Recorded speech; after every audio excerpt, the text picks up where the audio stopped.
These are the answers to the AP Chemistry packet that covers topics 8.4 and 8.5. On this slide, you can see Unit 8 at a glance. Unit 8 is entitled Acids and Bases. In this video, we will take a look at topic 8.4, Acid-Base Reactions and Buffers, and topic 8.5, Acid-Base Titrations. In the video description area, there is a link to the AP Chemistry course and exam description, which we call the CED for short, and there is also a link to the packet that accompanies this video. Topic 8.4, Acid-Base Reactions and Buffers. The following is a summary of the essential knowledge statements from the AP Chemistry course and exam description. Since an acid can be either strong or weak, and a base can be either strong or weak, we're going to take a look at the four possible combinations of acids and bases. The first example is a strong acid and a strong base. When a strong acid and a strong base are mixed, they react quantitatively in a reaction represented by the following equation: H plus OH minus, or hydroxide, to produce water. The pH of the resulting solution may be determined from the concentration of excess reagent. When a weak acid and a strong base are mixed, they react quantitatively in a reaction represented by the following equation. We have the weak acid represented by HA reacts with the hydroxide ion OH minus to produce the conjugate base of the weak acid represented by A minus and water. If the weak acid is in excess, then a buffer solution is formed. The pH can be determined from the equilibrium constant expression Ka. If the strong base is in excess, then the pH can be determined from the moles of excess hydroxide ion and the total volume of the solution. If they are equimolar, then the pH can be determined from the equilibrium represented by the following equation, in which the conjugate base, A minus, reacts with water to produce HA, the weak acid, and the hydroxide ion. When a weak base and a strong acid are mixed, they will react quantitatively in a reaction represented by the following equation. The weak base, represented by the letter B, reacts with the hydronium ion, H3O+, to produce the conjugate acid of the weak base, represented by Hb+, and water. If the weak base is in excess, then a buffer solution is formed, and the pH can be determined from the equilibrium constant expression, Kb. If the strong acid is in excess, then the pH can be determined from the moles of excess hydronium ion and the total volume of the solution. If they are equimolar, then the pH can be determined from the equilibrium represented by the following equation, in which the conjugate acid, Hb+, reacts with water to produce the molecule B, the base, and the hydronium ion. Finally, when a weak acid and a weak base are mixed, they will react to an equilibrium state whose reaction may be represented by the following equation. The weak acid, HA, reacting with the base, B, to produce the conjugate base of the weak acid, A minus, and the conjugate acid of the weak base, Hb+. Questions 1 through 3 in this packet involve reactions in which a strong acid and a strong base are combined together. Question 1. A solution is prepared by combining the following: 100.0 milliliters of 0.10 molar hydrochloric acid, HCl, and 100.0 milliliters of 0.10 molar sodium hydroxide, NaOH. Remember that when a strong acid and a strong base are mixed, they react quantitatively in a reaction represented by the following equation: H plus OH minus to produce H2O. The pH of the resulting solution may be determined from the concentration of excess reagent. So before we can figure out which reagent is present in excess, we have to calculate the number of moles of H plus and the number of moles of OH minus. We'll start with the H plus. So for the hydrochloric acid, which is the strong acid, that would be volume, and I divided by 1,000, so 100.0 milliliters divided by 1,000 is 0.1 liters, multiplied by the molarity of the hydrochloric acid, so 0.10 mole per liter, and that gives me 0.010 moles of H+. Now, if you look at the amount in terms of volume and molarity for the sodium hydroxide, it's the same as the hydrochloric acid. So I also have 0.010 mole of hydroxide. Now, when they react together in a 1-to-1 ratio, since we have exactly the same number of moles, there will not be a limiting reactant or an excess reactant. So there's no limiting reactant, there's no excess reactant. The final volume of the solution is 100 plus 100, which is 200 milliliters or 0.2 liters. And we know that since the only product of this reaction is just pure water, the pH for this example, for question 1, the pH is 7.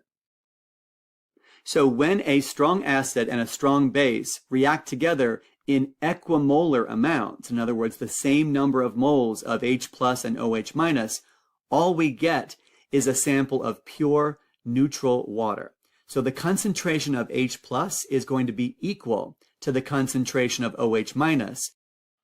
Now, if we look on the AP Chemistry equation sheet, we can see that the value of Kw is equal to the product of the concentration of the hydronium ion, or H+, times the concentration of the hydroxide ion, and that value of Kw at 25 degrees Celsius is equal to 1 times 10 to the negative 14. So in a sample of pure water in which the concentration of H+ is equal to the concentration of OH-, we can just take the square root of 10 to the negative 14. And the square root of 10 to the negative 14 is 10 to the negative 7. So as you can see, the concentration of H+ and the concentration of OH- are both the same, and that would be 1 times 10 to the negative 7 moles per liter in a sample of pure neutral water, which has a pH of 7.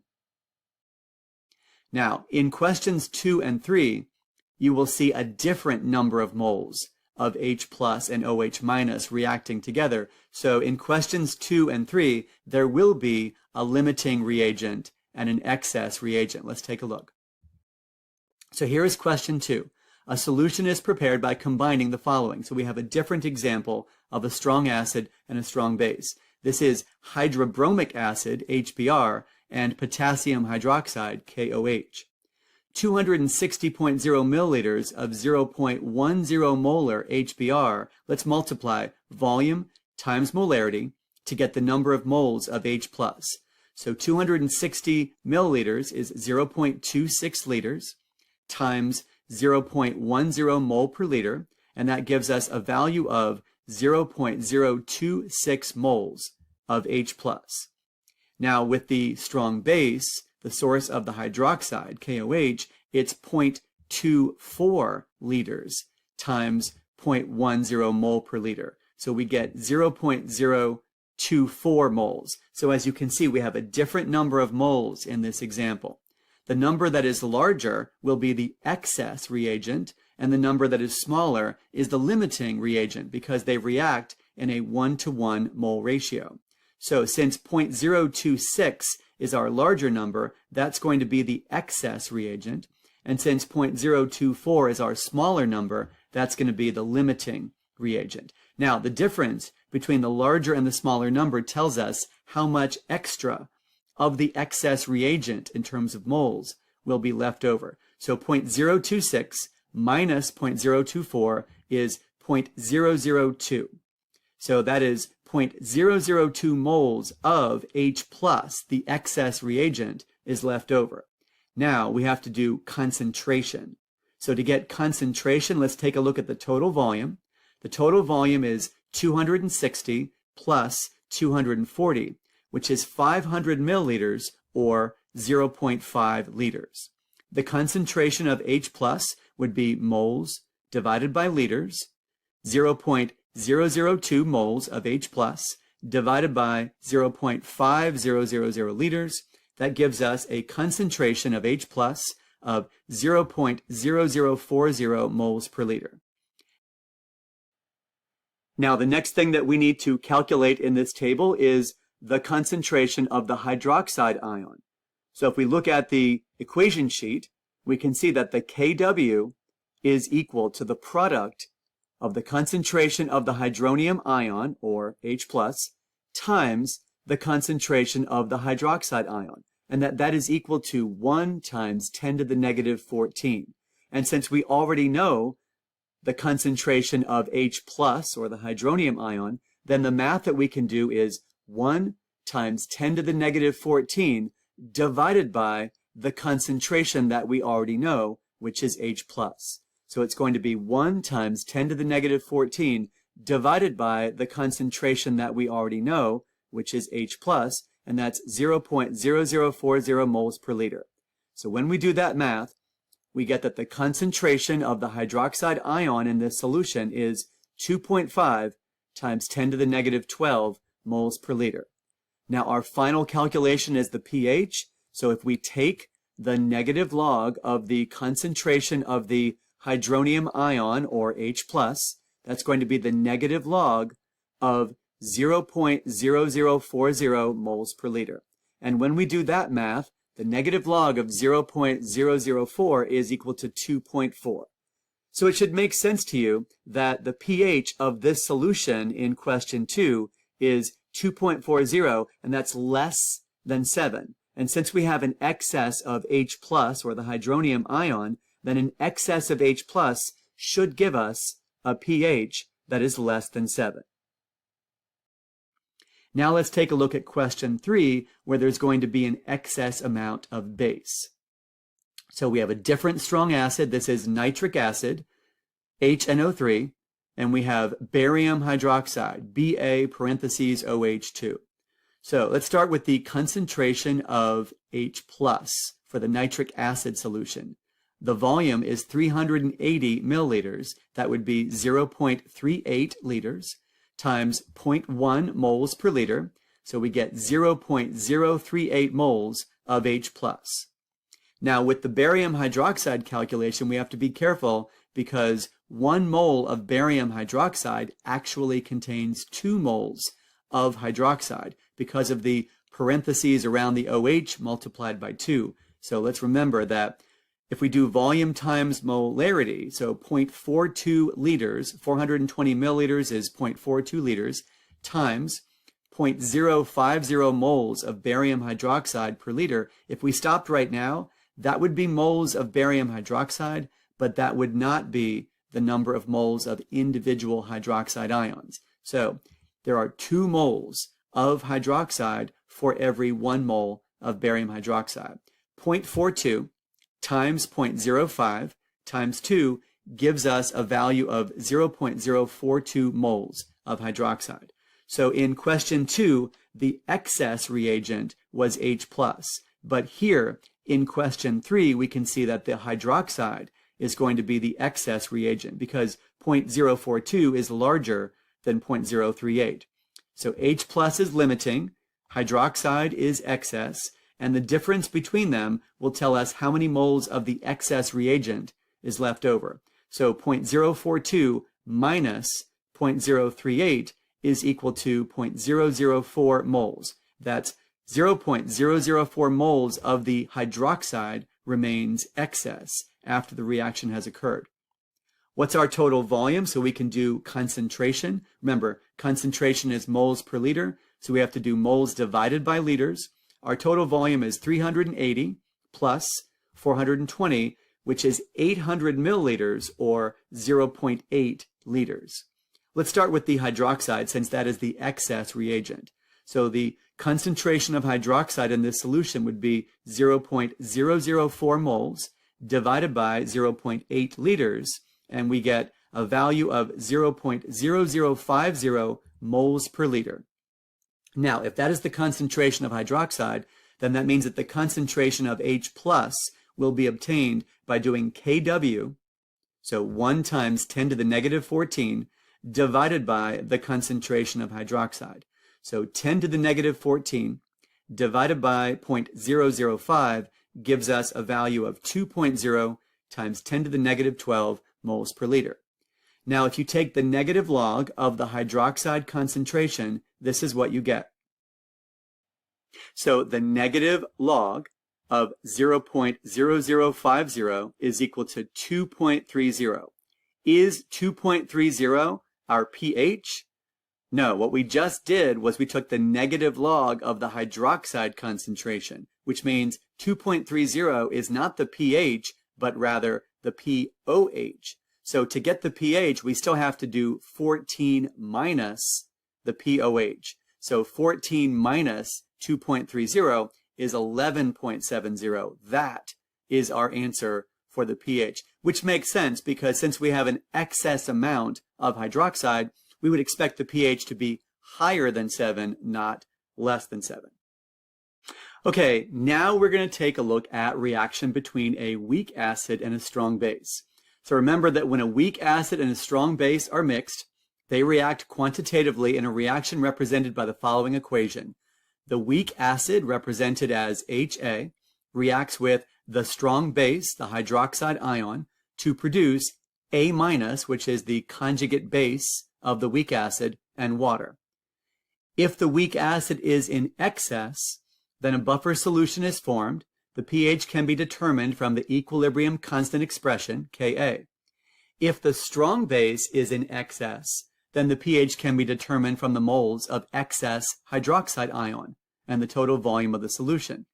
And if they are the same number of moles, equimolar, then the pH can be determined from the equilibrium represented by the following equation, in which A-, the conjugate base, reacts with water to produce the weak acid and hydroxide.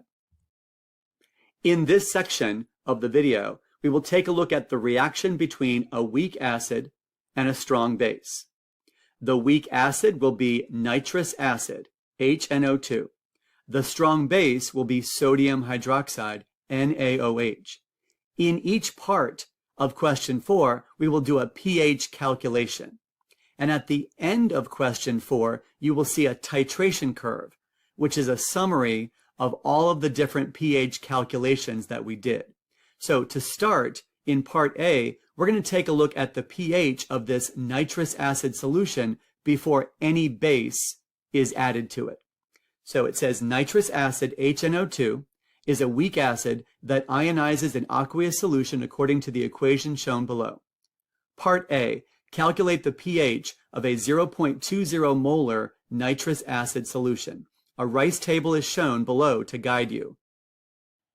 So before this reaction takes place in aqueous solution, our initial concentration of HNO2 is 0.20 moles per liter, and the initial concentration of the hydronium ion is very, very small, so approximately 0. And before this reaction takes place, the initial concentration of nitrite, or the NO2- ion, is 0.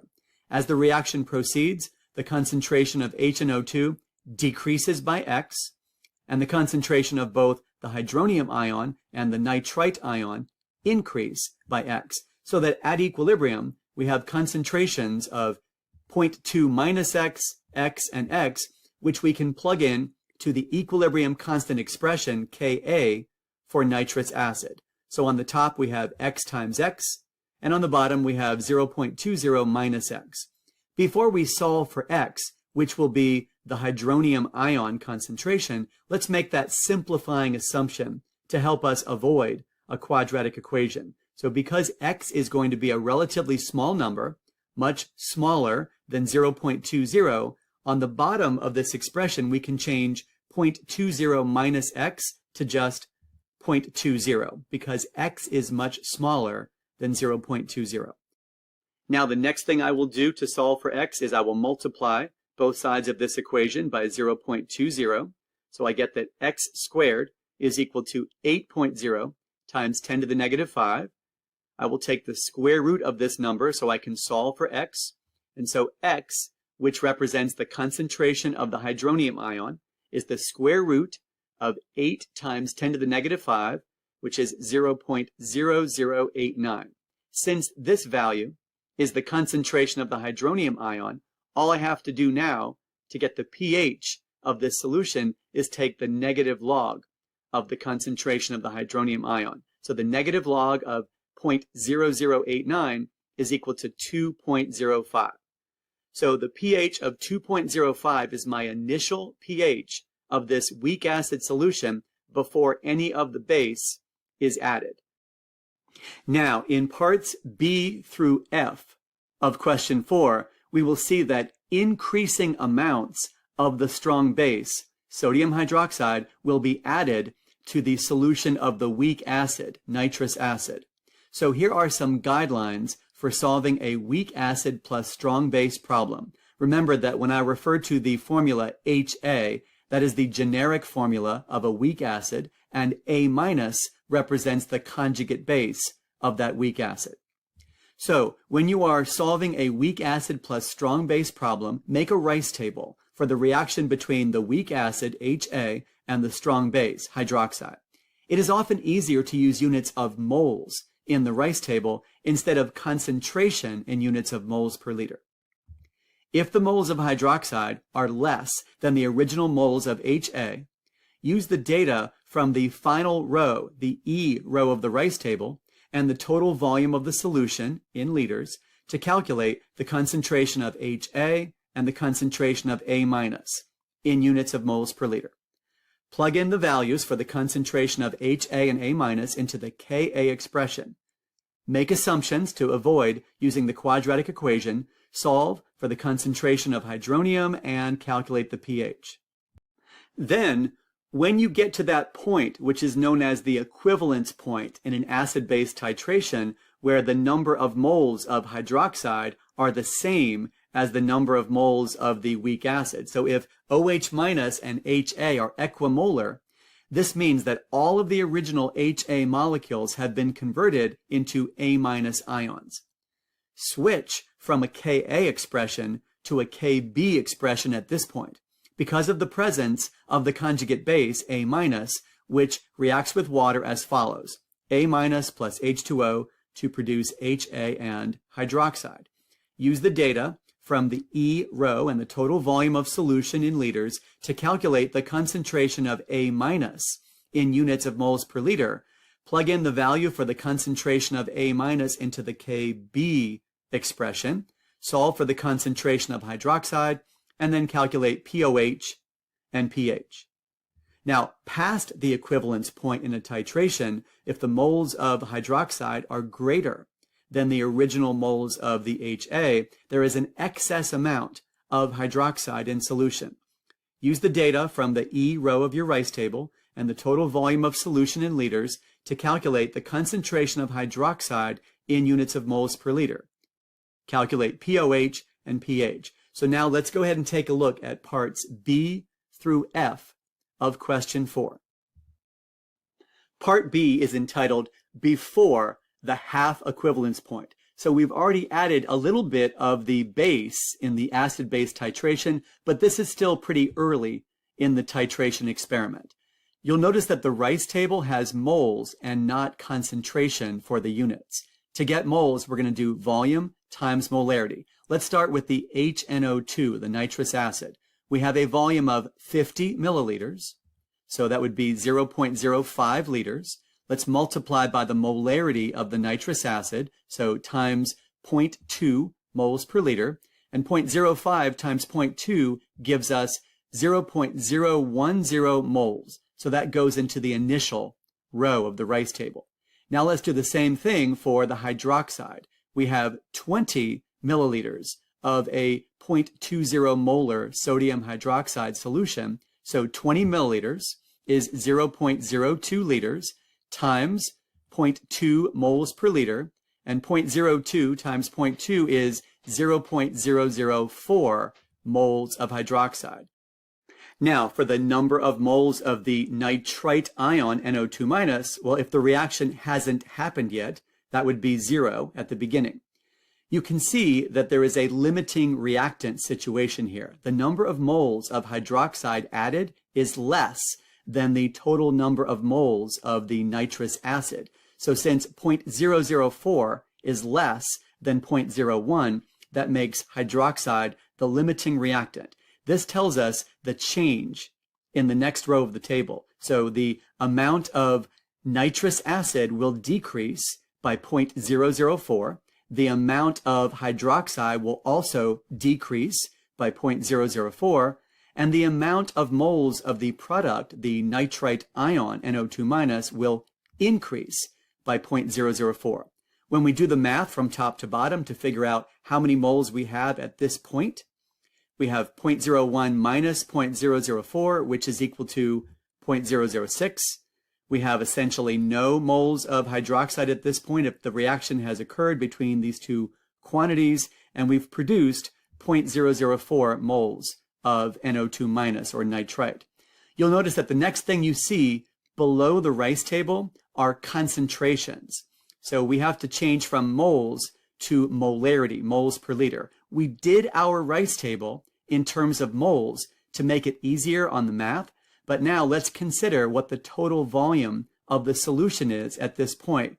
We have a reaction mixture in which 50 milliliters of a weak acid has been titrated, and we're not done yet, with 20 milliliters of the titrant, the sodium hydroxide. Since 50 plus 20 is 70, then our molarity would be number of moles divided by the volume, and the volume in liters is 0.07 liters.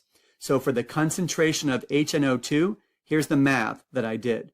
0.006 divided by 0.07, and I get 0.086 moles per liter for my concentration of HNO2. We'll do a similar calculation for the concentration of NO2-, so 0.004 divided by 0.07, and I get 0.057 moles per liter. Now, what's the next step in the process? Let me go ahead and show you those guidelines one more time.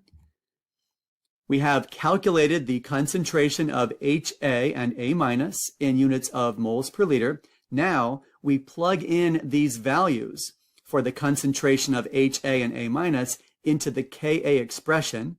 Then we're going to solve for the hydronium ion concentration and calculate pH. So let's plug in 0.057 for the concentration of NO2- on the top, and let's plug in 0.086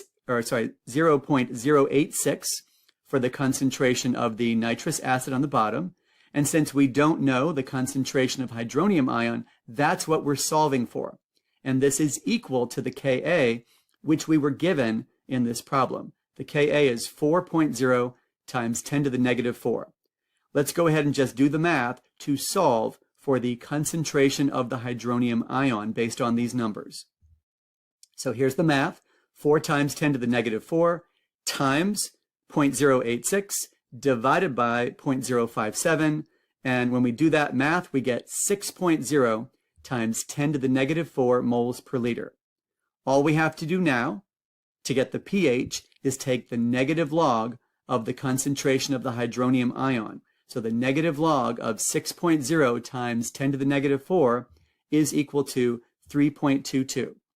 So now that we've finished part B, you're going to find that parts C, D, E, and F are very similar to what we just did in part B.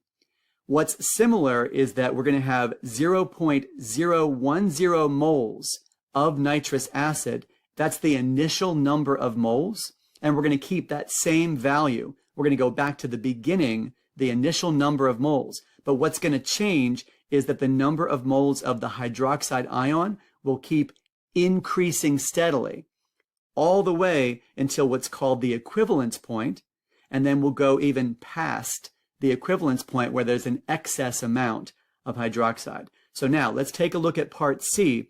Part B was called before the half equivalence point. Part C is called at the half equivalence point. And the reason why this is called the half equivalence point is because exactly half of the original number of moles of this weak acid will have been consumed at this point. Let's take a look at the numbers. We already have 0.010 moles of HNO2 filled in the table because that was the original number of moles of this weak acid. To calculate the number of moles of hydroxide, it's going to be 25 milliliters, which is 0.025 liters, times the molarity of the sodium hydroxide, which is 0.2 moles per liter. And if you do the math of 0.025 times 0.2, you get 0.005. That's the number of moles of hydroxide, which if you look carefully, you can see that 0.005 is exactly half of 0.010. So half of the number of moles of HNO2 will be consumed in this part of the reaction or the titration. All right, let's go ahead and base our change on the smaller number of moles, which is the limiting reactant. So hydroxide is still the limiting reactant. It's less than the number of moles of HNO2. So the HNO2 number of moles will decrease by 0.005. We're going to let the hydroxide also be consumed completely. So that's going to decrease by 0.005. And then on the product side, the number of moles of NO2 minus will increase by 0.005. So at the end, we have 0.005 moles of HNO2. We've consumed pretty much all of the hydroxide at this point, and we have formed 0.005 moles of the conjugate base, NO2 minus. Now, these are moles. These are not molarity. So to get molarity, we have to do moles divided by the total volume. Remember that in part B, the total volume was 70 milliliters. But now the total volume is 50 plus 25, which is 75 milliliters. And that would be 0.075 liters. So moles divided by liters is molarity. 0.005 divided by 0.075 gives us a concentration of 0.067. And that would be the same for both the HNO2 as well as the NO2 minus. The next step is to plug in these values into the Ka expression and solve for the concentration of the hydronium ion. Now, when we plug in these values for the concentration of HNO2 and NO2 minus into the Ka expression, because they are identical to each other, it really simplifies this expression. We set this equal to the Ka like we did in part B. So the concentration of the hydronium ion is equal to the value of Ka, which is 4 times 10 to the negative 4. And if you take the negative log of both sides of this equation, you discover that the pH is actually equal to the pKa for this weak acid. The pH is equal to the pKa at the half equivalence point. That is a very important concept that you should be familiar with acid-base chemistry and titrations. So the pH in this case is the negative log of the Ka, which is equal to 3.40. Okay, so now that we finished part C, which is the half equivalence point, let's move on to part D, which is entitled past the half equivalence point. So when I say past the half equivalence point, what I mean is that we are beyond the halfway point in the titration, but we are not yet at what is known as the equivalence point. So at the equivalence point, the number of moles of HNO2 will be equal to the number of moles of hydroxide OH minus. So we're not there yet. We're past the halfway point, but we're not at the equivalence point yet. Let's go ahead and do our calculation for moles of hydroxide. The number of moles of nitrous acid, HNO2, has already been filled in for us. That's 0.010 moles. Let's do volume times molarity for the hydroxide.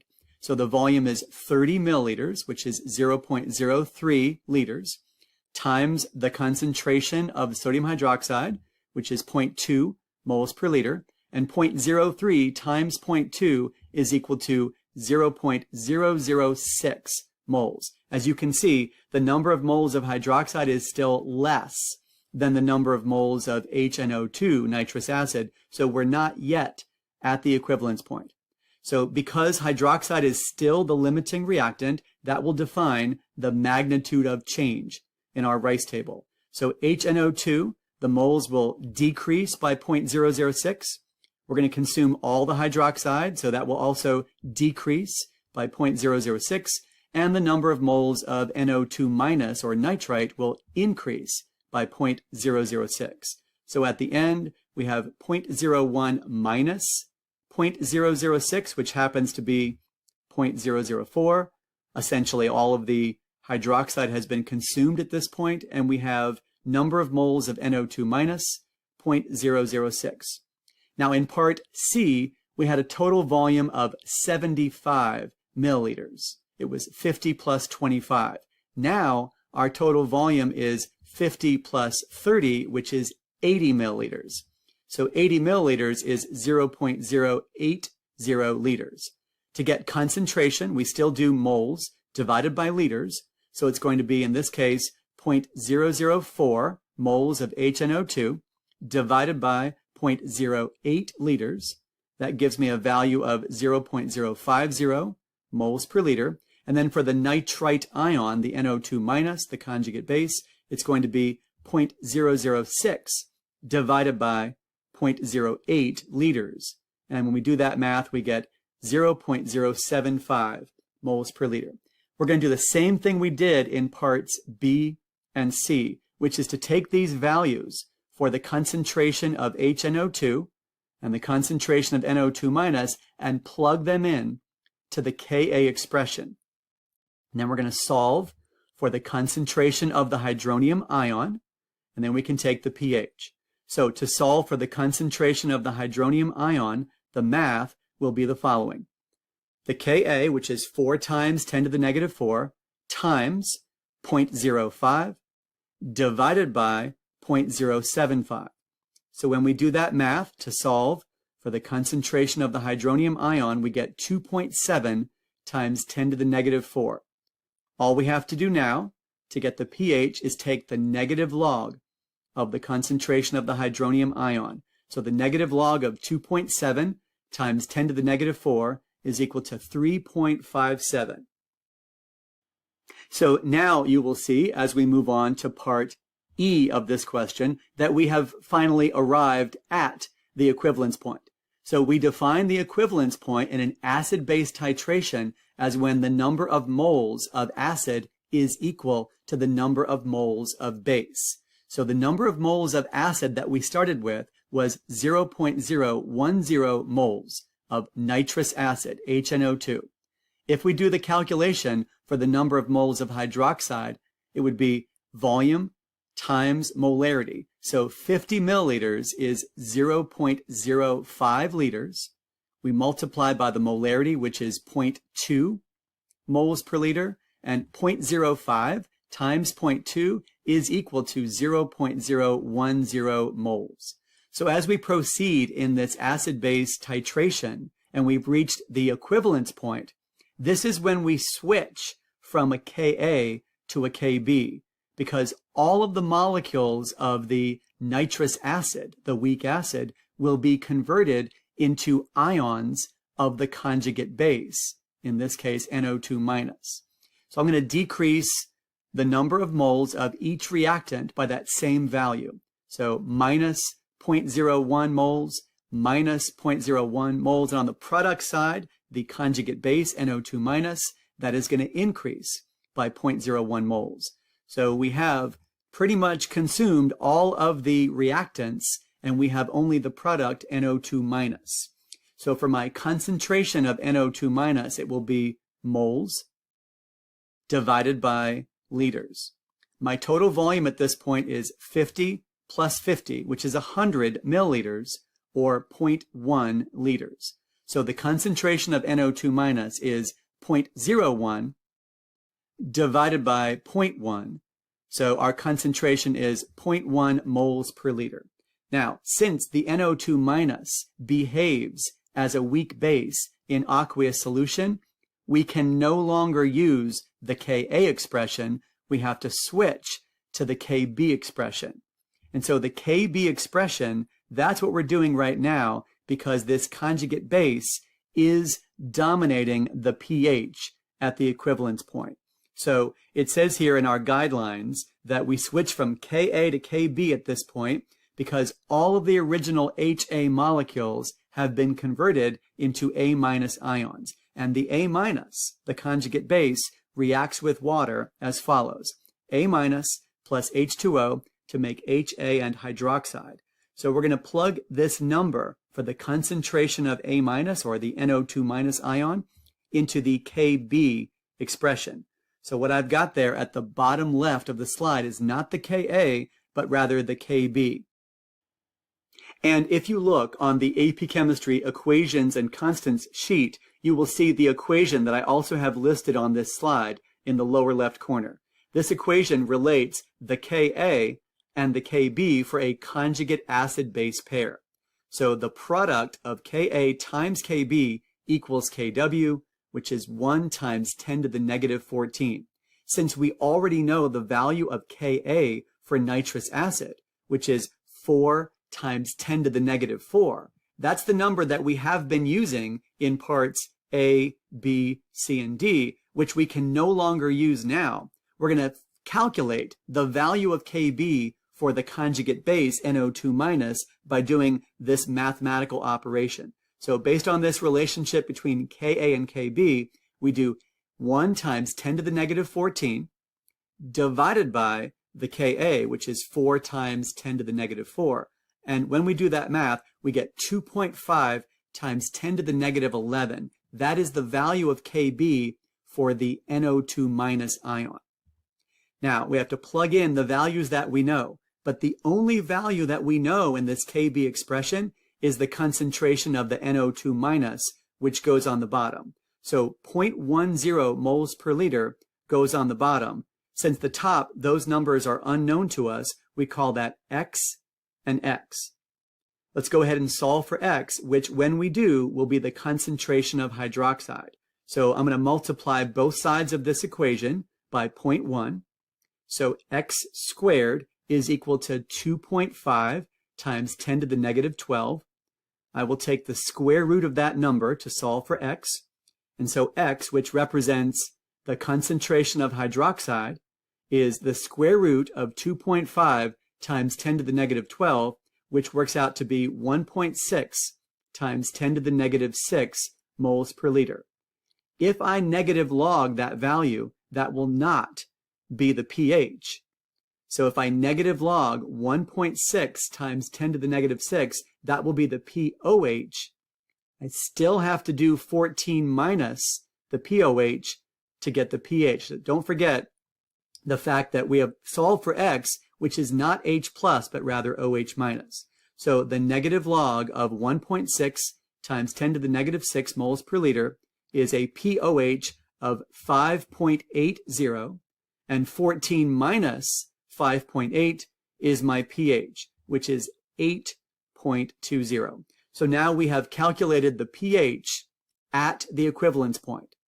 We have one more thing left to do in question 4, which is to see what happens when we go past the equivalence point. Let's take a look at part F. So part F is entitled Past the Equivalence Point because now at this point we have added an excess amount of the strong base, the sodium hydroxide. So when we do volume times molarity to get moles of hydroxide, it's going to be 55 milliliters, which is 0.055 liters, times the molarity, which is 0.2 moles per liter, and 0.055 times 0.2 is equal to 0.011 moles of hydroxide. So now, for the first time in question 4, we see that the amount of moles of hydroxide is actually greater than the amount of moles of the weak acid, nitrous acid. So since now the nitrous acid will be the limiting reactant, that's going to determine the change in my rice table. So minus 0.01, minus 0.01, plus 0.01. So at the end of this rice table, we essentially have consumed all of the HNO2, the nitrous acid molecules, and now we have a little extra hydroxide. We have 0.001 mole of hydroxide extra or left over because we've gone past the equivalence point. And even though we do have NO2-, which is present in solution as a base, hydroxide is a much stronger base than NO2-, so we can focus our attention only on the concentration of hydroxide, since that is the dominant source of hydroxide ions in solution.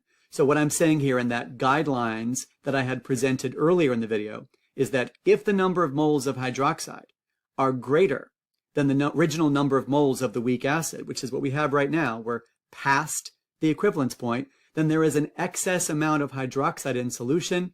So we can calculate the concentration of hydroxide and just focus on that number, take the pOH and the pH to get our answer. So at this point in the experiment, the total volume of the solution is 50 milliliters plus 55 milliliters, which is 105 milliliters. Or in liters, that would be 0.105 liters. So the concentration of hydroxide is calculated as follows. The number of moles divided by the total volume in liters, that's 0.001 moles of hydroxide, divided by 0.105 liters. And we get a concentration of hydroxide that is equal to 0.0095 moles per liter. Now we have two things to do to get the pH of the solution at this point. First, we take the negative log of the concentration of hydroxide, and when we do that, we get the pOH, which is 2.02. Then we do 14 minus the pOH to get the pH of the solution. So 14 minus 2.02 is 11.98. So now let me summarize all of the different pH calculations that we did in question 4. Again, this is the titration of a weak acid with a strong base. So in the very beginning, in part A, before any of the sodium hydroxide was added, we had an initial pH of this weak acid of 2.05. Then, after 20 milliliters of the titrant, the sodium hydroxide, was added, the pH was 3.22, and this was before the half-equivalence point, where the concentration of the weak acid is greater than the concentration of the conjugate base, and the pH is less than the pKa. Then, at 25 milliliters of titrant added, we reached the half-equivalence point. So something special happens at the half-equivalence point in a titration, where the pH of the solution is equal to the pKa of the weak acid. So the concentration of the weak acid is equal to the concentration of the conjugate base. The pH of the solution at the half-equivalence point is equal to the negative log of the Ka, which in this example worked out to be 3.40. Then in part D, now we move past the half-equivalence point. The pH was 3.57, which is greater than the pKa, and when we're past the half-equivalence point, now the concentration of the weak acid is less than the concentration of the conjugate base. Now the next point, which was point E in the titration, we finally reached the equivalence point, where the total number of moles of weak acid that we started with is equal to the number of moles of hydroxide that were added in the titrant. So at this point, we had to switch from a Ka expression to a Kb expression, because now the dominant substance in the solution is this conjugate base, A-, which, when it reacts with water, it produces Ha and hydroxide ion. So we switched from a Ka to a Kb. We substituted in the concentration of A- into that Kb expression. We solved for the concentration of hydroxide, took the negative log to get the pOH, and we got a pH of 8.20. Then, when we go past the equivalence point, now the major substance that's present in solution that controls the pH is there is an excess amount of hydroxide ions present in the solution. So we calculated the concentration of hydroxide, took the negative log to get the pOH, and we got a pH of 11.98. So again, this is a diagram that's a titration curve, and it represents a summary of various pH calculations for a weak acid plus a strong base. Now, we're going to move on to question 5, where we're going to have a weak base, and the weak base will be titrated with a strong acid. So capital B is a general symbol for a weak base. It's going to react with a strong acid, which is symbolized by the hydronium ion, H3O+, and then the product of that reaction will be the conjugate acid, Hb+, and water. So this is question 5. It says ammonia, NH3, is a weak base that ionizes an aqueous solution according to the equation shown below. Part A.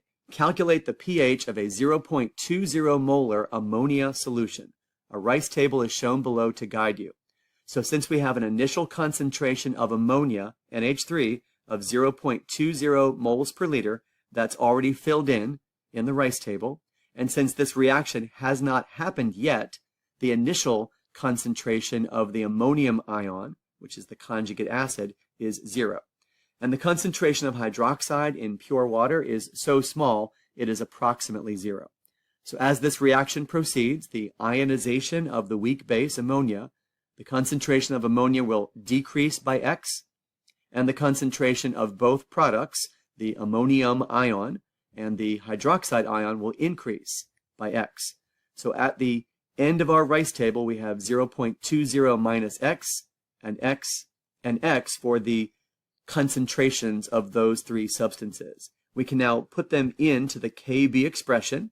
So we have a Kb expression with ammonium and hydroxide on top. That would be X. And we have ammonia on the bottom, which is 0.20 minus X. Now we make that simplifying assumption to avoid using the quadratic formula. And the simplifying assumption is that X is much smaller than the initial concentration of this weak base. So therefore, if X is much smaller than 0.20, that simplifies the denominator to just 0.20. So we're ignoring that minus X part because it's so small.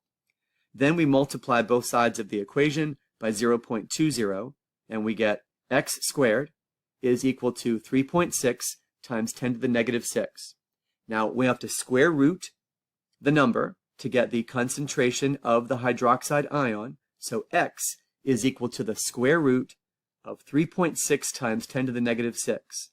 And when we do that math, we get 0.0019 moles per liter. And since that number is the concentration of hydroxide, we have two things we have to do to get the pH of the solution. We have to first take the negative log of the concentration of hydroxide, which when we do that, we get a pOH value of 2.72. And then we have to do 14 minus the pOH to get the pH. So 14 minus 2.72 is equal to 11.28. This is our initial pH of 0.20 molar ammonia before any of the acid is added. So now in parts B, C, D, E, and F, we will see varying amounts of this strong acid that is added in a titration experiment involving a weak base and a strong acid. So here are the guidelines for solving a weak base and strong acid problem. Make a rice table for the reaction between the weak base and the hydronium ion. It is often easier to use units of moles in the rice table instead of units of moles per liter. If the number of moles of the strong acid or the hydronium ion are less than the original number of moles of the weak base, use the data from the final row of your rice table and the total volume of the solution at that point in the titration to calculate the concentration of the weak base and the concentration of the conjugate acid in units of moles per liter. Plug in those values for the concentration of the weak base and the conjugate acid into the Kb expression. Solve for the concentration of hydroxide, calculate the pOH and the pH. Then, when we get to the equivalence point, when the number of moles of the strong acid, the hydronium ion, and the weak base have the same number of moles, then all of the original molecules of the weak base have been converted into ions of the conjugate acid. At that point, at the equivalence point in the titration, we'll switch from a Kb expression to a Ka expression, because at that point, now it is the presence of the conjugate acid, Hb+, which, when it reacts with water, produces the weak base and the hydronium ion. That's going to cause the pH to be less than 7 at the equivalence point in this titration. So then we will calculate the concentration of the conjugate acid, plug that number into the Ka expression, solve for the concentration of hydronium, and get the pH.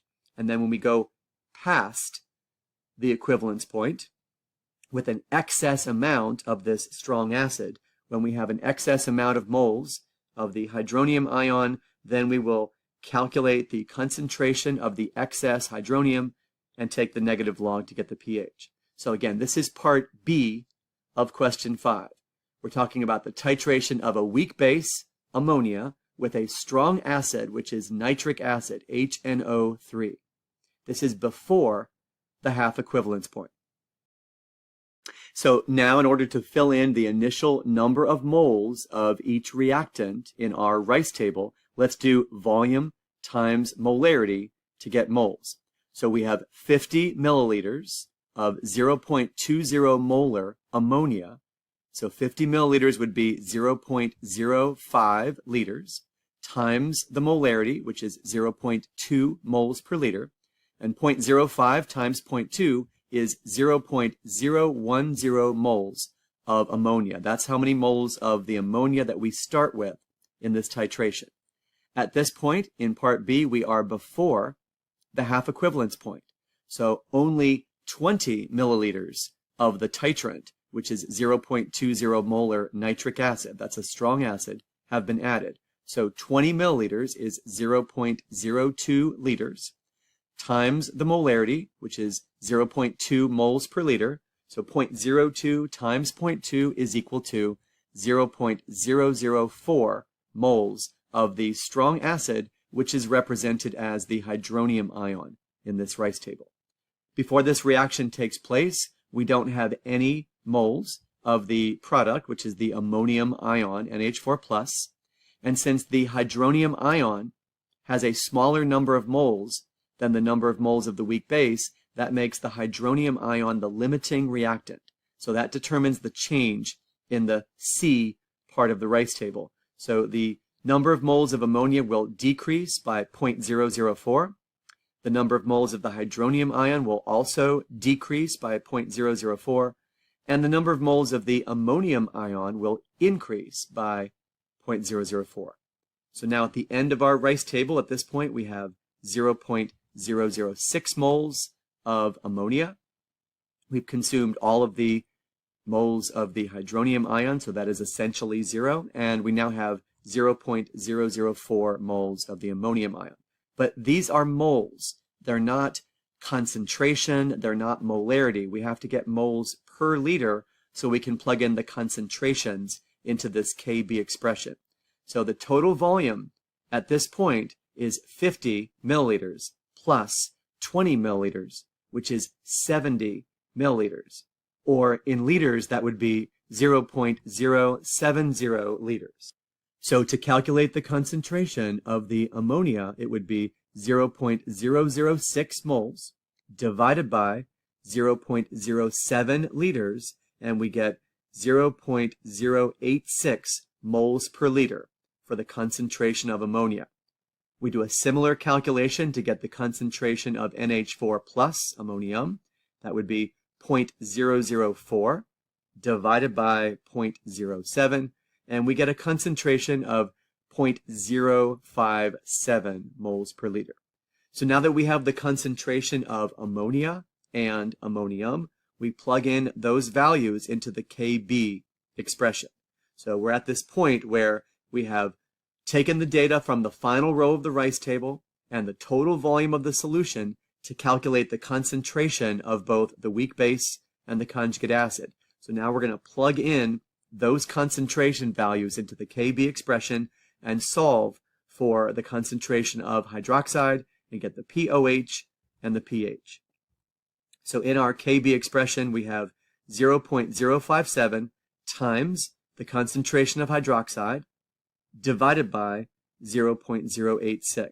And when we solve for the concentration of hydroxide, again, this is set equal to the Kb, which happens to be 1.8 times 10 to the negative 5. We're given that value. The concentration of hydroxide, which is 1.8 times 10 to the negative 5 times 0.086 divided by 0.057, we get 2.7 times 10 to the negative 5 moles per liter.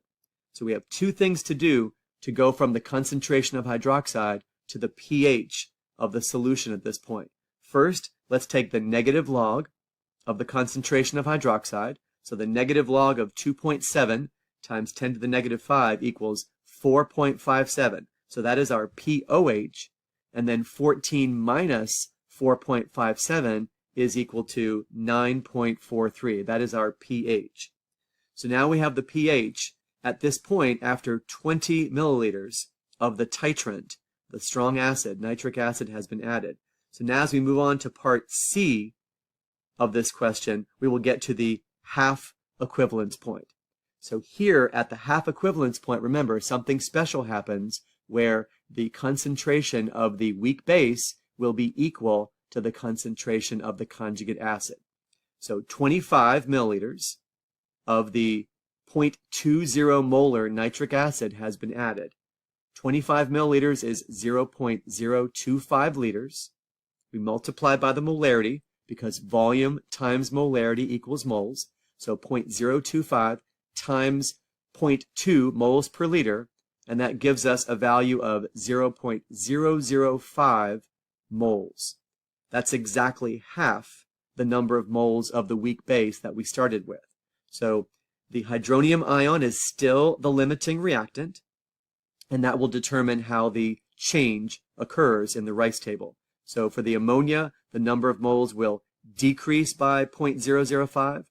The number of moles of hydronium will also decrease by 0.005, and the number of moles of ammonium will increase by 0.005. So at the end of our Rice table, we have the same number of moles of NH3, ammonia, as we have NH4 plus, ammonium. And the amount of moles of the hydronium ion is very small, practically zero. So let's do the total volume at this point. In part B, the total volume was 50 plus 20, which was 70. Now the total volume at part C at the half equivalence point is 50 plus 25, which is 75 milliliters or 0.075 liters.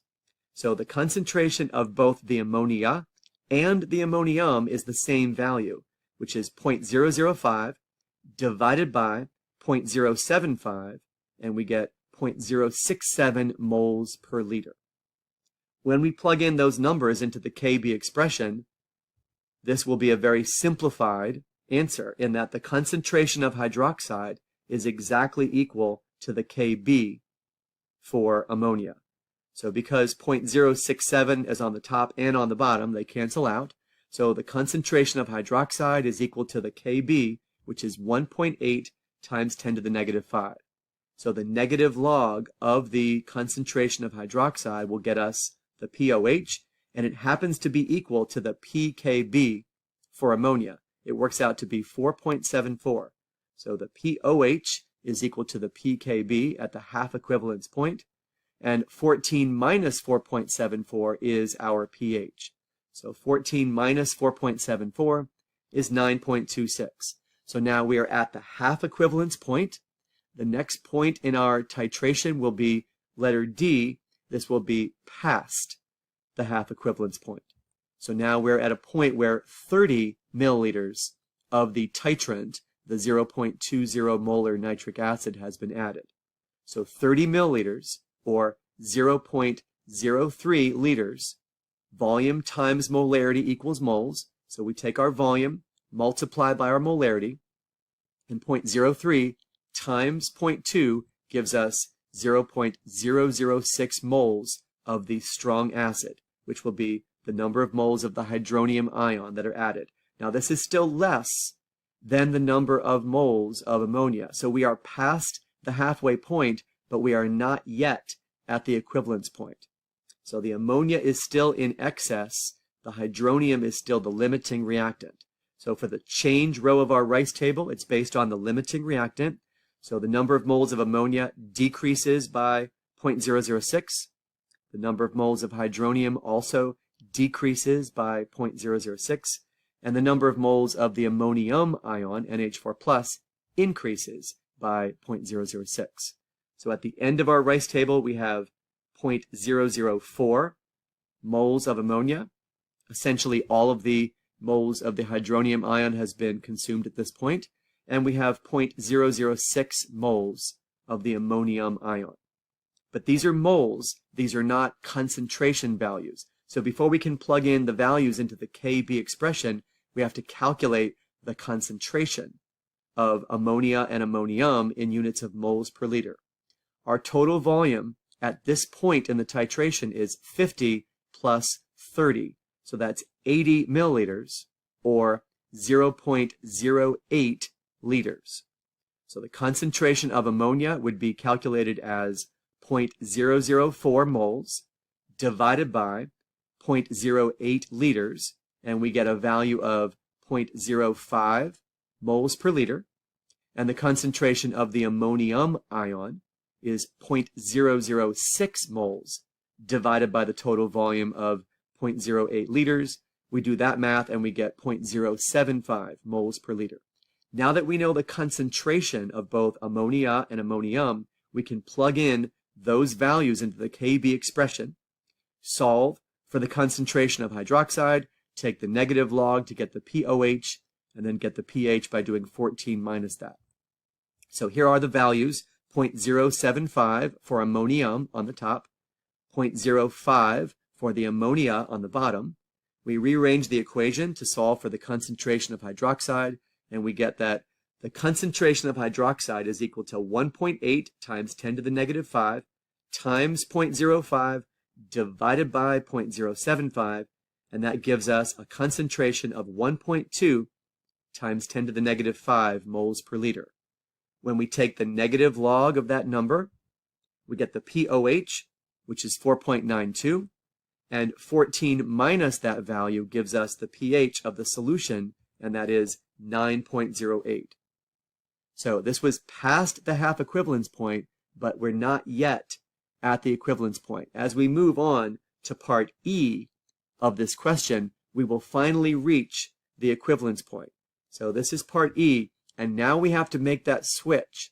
At this point, we're going to have to make that switch from the Kb expression to the Ka expression. So first, let's fill in the numbers for our rice table. To get the number of moles of the hydronium ion, which comes from the strong acid, it's going to be volume times molarity. So we have 50 milliliters of 0.20 molar nitric acid that's been added at this point.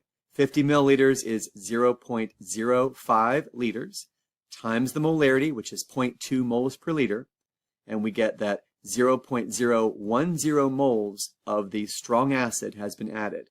So now we're at the equivalence point because the total number of moles of the weak base that we started with originally is now equal to the total number of moles of the strong acid, the titrant, that has been added. So they're both going to decrease by the same value. So the number of moles of ammonia will decrease by 0.01. The number of moles of the hydronium ion will also decrease by 0.01. And the product, ammonium, NH4+, that's going to increase by 0.01. So at the end of our rice table, we have essentially consumed all of the ammonia that we started with. We don't have very much of the hydronium left, that's approximately 0. But now, the dominant species that's in solution that's going to affect the pH is this conjugate acid, the ion NH4+. Now, 0.01 is the number of moles, but that's not a concentration. That's a number of moles. We need moles per liter. So what's our total volume at this point in the titration? It's going to be 50 plus 50, which is 100. So the concentration of the ammonium is 0.010 moles of ammonium divided by the total volume, which is 0.1 liters. And we do that math and we get 0.10 moles per liter. Now that number, which is the concentration of the ammonium, we're not going to use a Kb expression anymore because ammonium acts as a weak acid. We have to switch from the Kb to the Ka because NH4+ ammonium behaves as a weak acid in aqueous solution. So let me just show you those guidelines that I had presented earlier in the video. So we're at the equivalence point, which means that the number of moles of the hydronium ion from the strong acid are the same as the number of moles of the weak base that we started with. So this means that all of the original molecules of the weak base have been converted into ions of the conjugate acid. So we switch from a Kb to a Ka at this point because of the presence of the conjugate acid, which is the Hb plus or the ammonium ion, and that reacts with water to produce the weak base and the hydronium ion. So we've already calculated the concentration of ammonium in units of moles per liter. Now we're going to plug in that concentration into the Ka expression, solve for the concentration of hydronium, take the negative log to get the pH. So on the bottom of this slide, you can see the equation that shows the relationship between Ka and Kb. The product of Ka times Kb equals Kw, or 1 times 10 to the negative 14. The Ka for ammonium is the expression that you see here in the bottom of the slide. Concentration of ammonia times concentration of hydronium divided by concentration of ammonium. And that is equal to 1 times 10 to the negative 14 divided by the Kb for ammonia, which was the number that we had been given in this problem and we've been using all along. So that's 1.8 times 10 to the negative 5. That's the Kb for ammonia. So when we do this math to solve for the Ka for the NH4 plus ion, we get 5.6 times 10 to the negative 10. Now, the 0.10 moles per liter, which is the concentration of the NH4 plus ion, that goes on the bottom. What goes on the top are numbers that we don't know, so they're going to be x and x. So 5.6 times 10 to the negative 10, which is the Ka, that is equal to x squared divided by 0.10. That means that x squared is equal to 5.6 times 10 to the negative 11 when we multiply both sides of the equation by 0.1. Let's take the square root of 5.6 times 10 to the negative 11, and we get 7.5 times 10 to the negative 6 moles per liter. So that number is the concentration of hydronium. All we have to do now is negative log that value to get the pH. So the negative log of 7.5 times 10 to the negative 6 is the pH of 5.12. So this pH is less than 7 at the equivalence point in this weak base titrated with a strong acid experiment. And the reason why the pH is less than 7 at the equivalence point is because of the presence of this ion, the NH4 plus ion, which acts as a weak acid in solution. Now we have one more part of question 5, which is let's go past the equivalence point, and when we go past the equivalence point, then we're going to have an excess amount of this titrant, of this strong acid. Let's take a look at part F. So now instead of 50 milliliters of the titrant, we have 55 milliliters of this 0.2 molar nitric acid. So this is past the equivalence point where there should be an excess amount of the strong acid.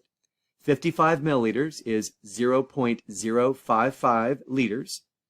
Volume times molarity equals moles. So 0.055 liters times 0.2 moles per liter gives us the number of moles of the strong acid.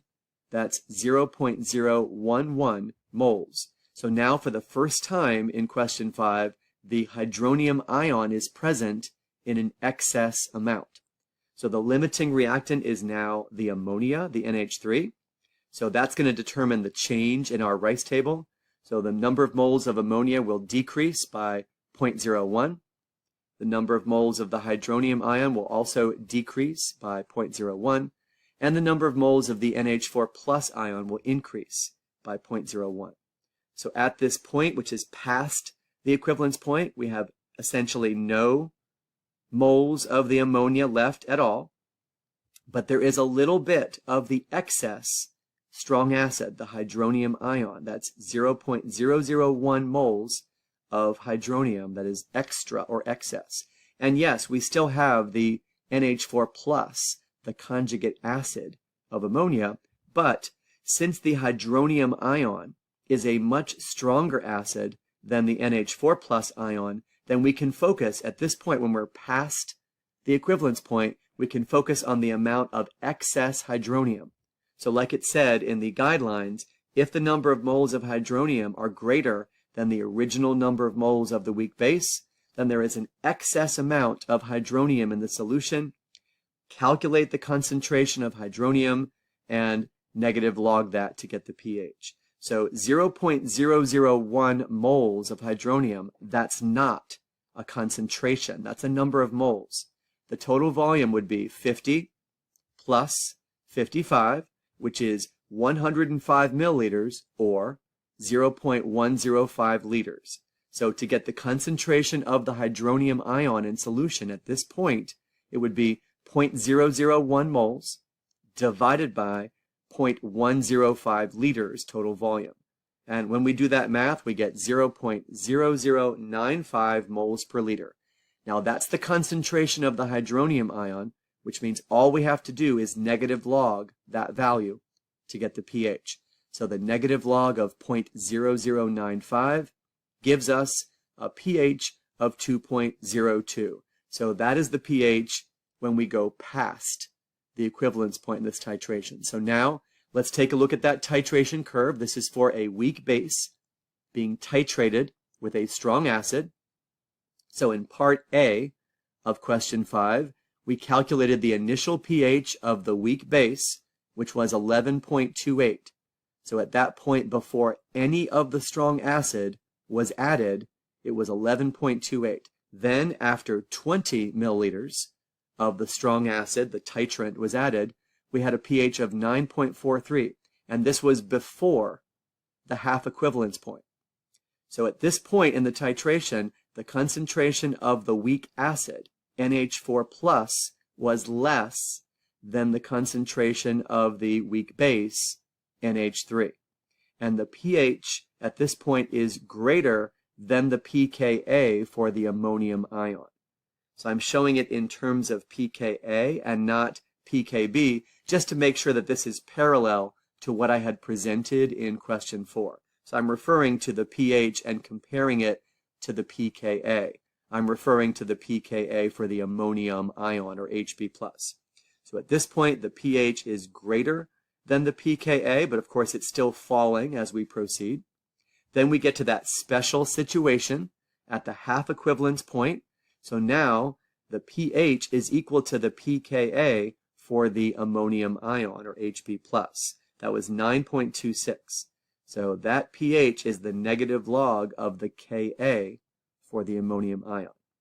When we go past the half equivalence point, now the pH is less than the pKa, and the concentration of Hb+ is greater than the concentration of B, the weak base. So the pH is falling slightly, and then we get to the equivalence point where it falls a lot more. So we go all the way to point E in the titration, and we had to switch from the Kb to the Ka, because now all of the molecules of the weak base were converted into ions of the conjugate acid. So it was this ammonium ion, or NH4+, that was what was dominating the pH of the solution, and it was 5.12. Again, we switched from the Kb to the Ka because all of the weak base was converted into the conjugate acid ion. Then, when we go past the equivalence point, now there's an excess of the strong acid, or the hydronium ion, in solution, and the pH drops all the way down to 2.02. All right, well, remember, at the beginning of this video, there were 4 types of combinations. We had strong acid plus strong base, which was questions 1 through 3. Then we had weak acid plus strong base. That was question 4.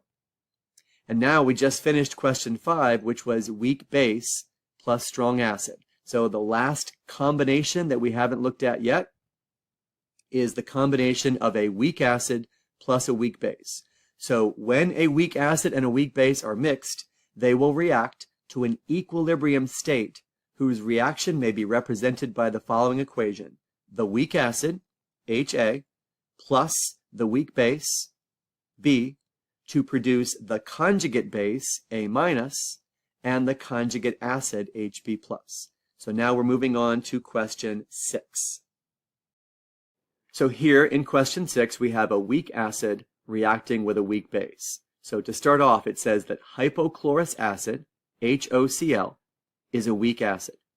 Methylamine, CH3NH2, is a weak base. Part A. Write the balanced chemical equation for the ionization of hypochlorous acid in aqueous solution. The general example for a weak acid is HA reacting with water to produce the hydronium ion H3O+ and the conjugate base A-. So since our acid is HOCl, it's going to do the same thing. It's going to transfer a proton, or H+, to water. So when HOCl reacts with water, H+ will be transferred to the water molecule to produce the hydronium ion H3O+, and then what's left behind will be the conjugate base. That's going to be OCl-.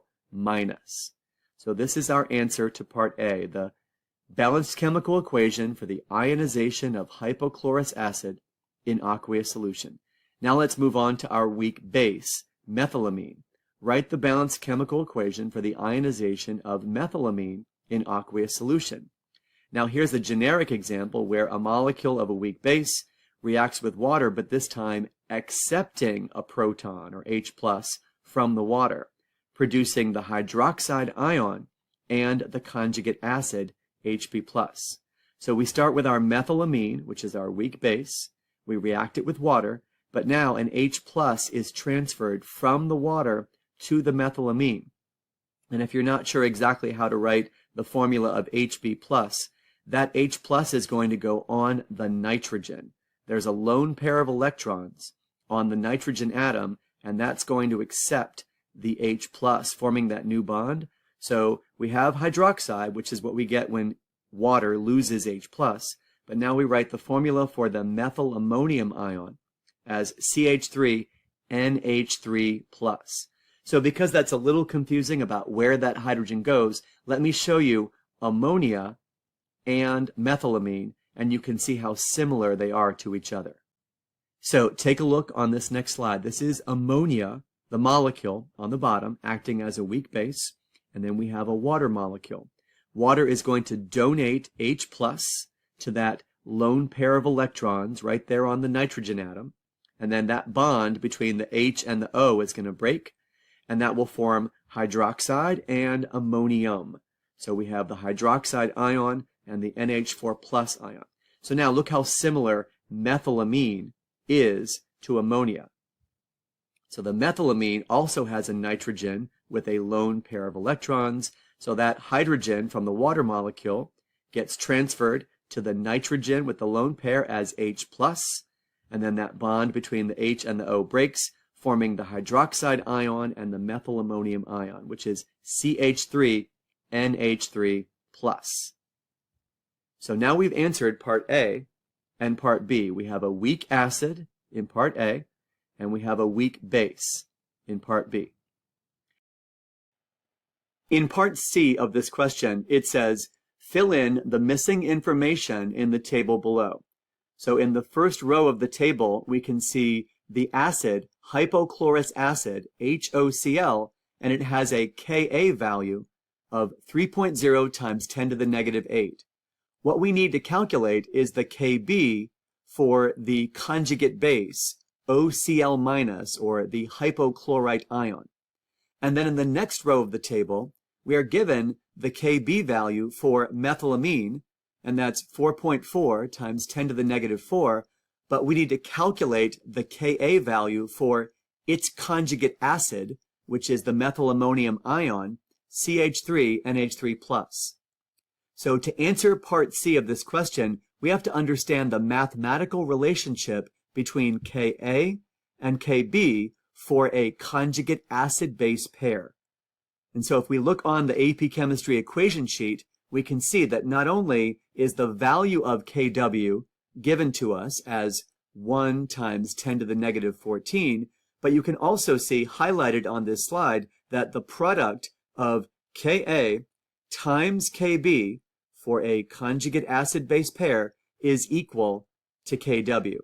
So what that means is if you know the value of Ka, you can calculate the value of Kb by doing 1 times 10 to the negative 14 divided by the Ka value that you are given or that you know. And then vice versa, if you know the Kb value for a particular weak base, then you can calculate the Ka for the conjugate acid by doing 1 times 10 to the negative 14 divided by the Kb value that you know. So if you know the Ka, you can calculate the Kb and vice versa. So we have HOCl. The Ka is 3 times 10 to the negative 8. The Kb for the hypochlorite ion, or OCl minus, would be 1 times 10 to the negative 14, divided by the Ka for hypochlorous acid, which is 3 times 10 to the negative 8, and we get 3.3 times 10 to the negative 7. That's the Kb for the hypochlorite ion, which is the conjugate base. Now, for methylamine, we have a Kb of 4.4 times 10 to the negative 4, and we're going to calculate the Ka for the methylammonium ion. So 1 times 10 to the negative 14 divided by the Kb for methylamine, which is 4.4 times 10 to the negative 4, we get 2.3 times 10 to the negative 11. That's the Ka for the methylammonium ion. And the reason why we had to do those calculations in Part C is because we're going to compare the magnitude of Ka and Kb to decide what happens when a weak acid and a weak base react together. So in Part D, it says, write the balanced chemical equation for the acid-base reaction that occurs when the weak acid, HOCl, reacts with the weak base, CH3NH2. So I'll remind you of the answers to Part A and Part B to help you come up with this equation in Part D. So we know what the reactants are. The reactants are HOCl, the weak acid, and CH3NH2, the weak base. All we have to do is look at the conjugate base and the conjugate acid to figure out the products. So the proton will be transferred from the hypochlorous acid to the methylamine. So when that proton is transferred from hypochlorous acid, there's the conjugate base, OCl minus, and there's the conjugate acid, CH3NH3+, or the methylammonium ion. Hopefully that makes sense. We transferred an H+ from the acid to the base. But let's review what happened with those Ka and Kb values. It says in Part E, a student mixed what looks like equal volumes of the same concentration. We have 50 milliliters of 0.1 molar hypochlorous acid with 50 milliliters of 0.1 molar methylamine. Is the resulting solution acidic, basic, or neutral? Now initially you might think, how can I tell if I have a weak acid and a weak base? But we can justify our answer in terms of the relative values of Ka and Kb for the products of the reaction. So focus on these numbers for OCl minus. That's a Kb of 3.3 times 10 to the negative 7. And then the methylammonium ion, which is CH3NH3+, it has a Ka of 2.3 times 10 to the negative 11. So how can we tell if this solution, the products of this reaction, are going to be acidic, basic, or neutral? The way to answer this question is look at whichever K value is larger. So which is the larger K value? That's going to dominate the behavior of the solution. And you can tell that 3.3 times 10 to the negative 7 is larger than 2.3 times 10 to the negative 11. And since that is a Kb, that means that the answer to this question, Part E, is that the resulting solution is going to be basic. Why? Because the Kb for the OCl minus ion is greater than the Ka for the CH3NH3+ ion.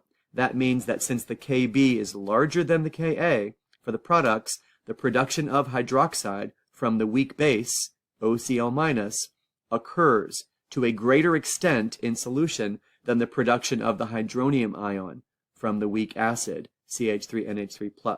So Kb is larger than Ka for the products. The resulting solution should be basic. All right, now it's time to move on to our next topic in this packet. This is topic 8.5, acid-base titrations. Here are some essential knowledge statements from the AP Chemistry course and exam description. An acid-base reaction can be carried out under controlled conditions in a titration. A titration curve plotting pH against the volume of titrant added is useful for summarizing results from a titration. At the equivalence point for titrations of monoprotic acids or bases, the number of moles of titrant added is equal to the number of moles of analyte originally present. This relationship can be used to obtain the concentration of the analyte. So the titrant is the substance that is located in the burette, and the analyte is the substance located in the flask immediately below the burette. So this is the case for titrations of strong acids and bases and weak acids and bases. For titrations of weak acids and bases, it is useful to consider the point halfway to the equivalence point, that is, the half-equivalence point. At this point, there are equal concentrations of each species in the conjugate acid-base pair. For example, for a weak acid, HA, the concentration of HA is equal to the concentration of A- at the half-equivalence point. And because pH is equal to pKa, when the conjugate acid and base have equal concentrations, the pKa of this weak acid can be determined from the pH at the half-equivalence point in a titration. At the equivalence point, pH is determined by the major species in solution. Strong acid and strong base titrations result in neutral pH, so a pH of 7 at the equivalence point. However, in titrations of weak acids or weak bases, the conjugate base of the weak acid, or the conjugate acid of the weak base, is present at the equivalence point and can undergo proton transfer reactions with the surrounding water, producing basic or acidic solutions. So if you have a weak acid, then the conjugate base will cause the pH to be greater than 7 at the equivalence point. And if you have a weak base, then the conjugate acid will cause the pH to be less than 7 at the equivalence point.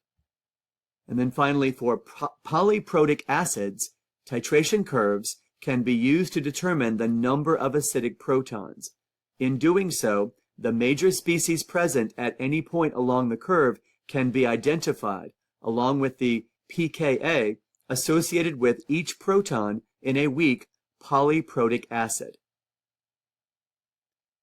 Now, on this next slide, this is one more essential knowledge statement to review. This was from Unit 4. This was from topic 4.6.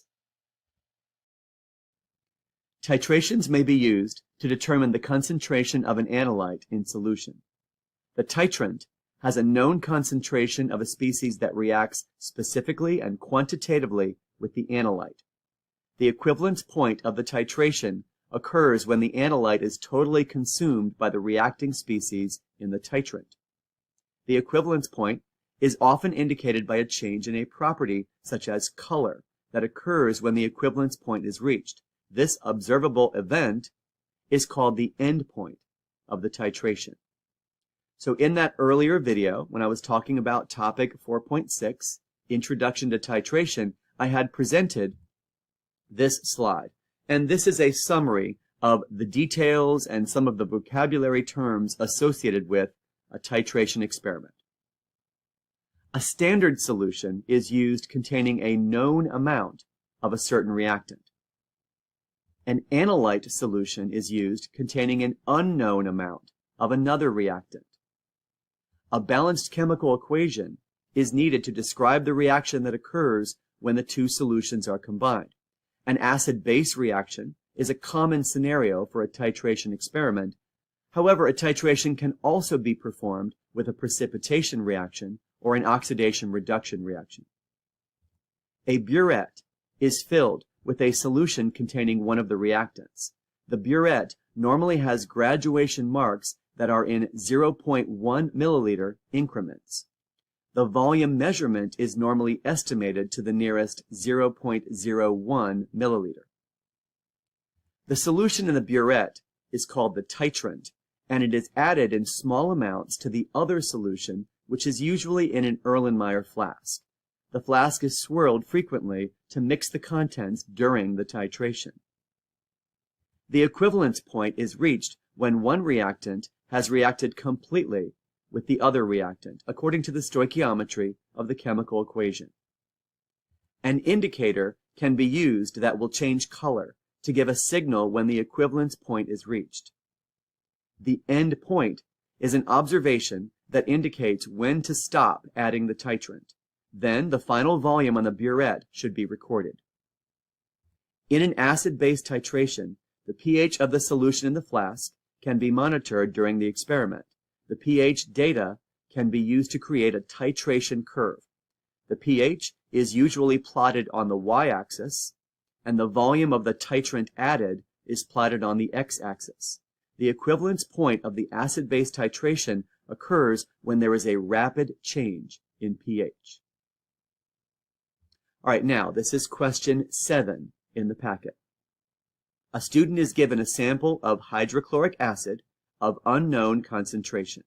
The student performs a titration experiment to determine the concentration of HCl in the solution. Part A. The student titrates a 20.0 milliliter sample of the hydrochloric acid solution with 0.180 molar sodium hydroxide. Based on the titration curve above, what is the molar concentration of HCl in the solution? So there are 4 variables to consider in this acid-base titration. There is the concentration of the acid, the concentration of the base, and the volume of the acid that was used, and the volume of the base. So what you're seeing on the graph is a red arrow indicating that rapid change in pH. That denotes the equivalence point. So we can see that 30 milliliters of the titrant, sodium hydroxide, was used to reach the equivalence point in this titration.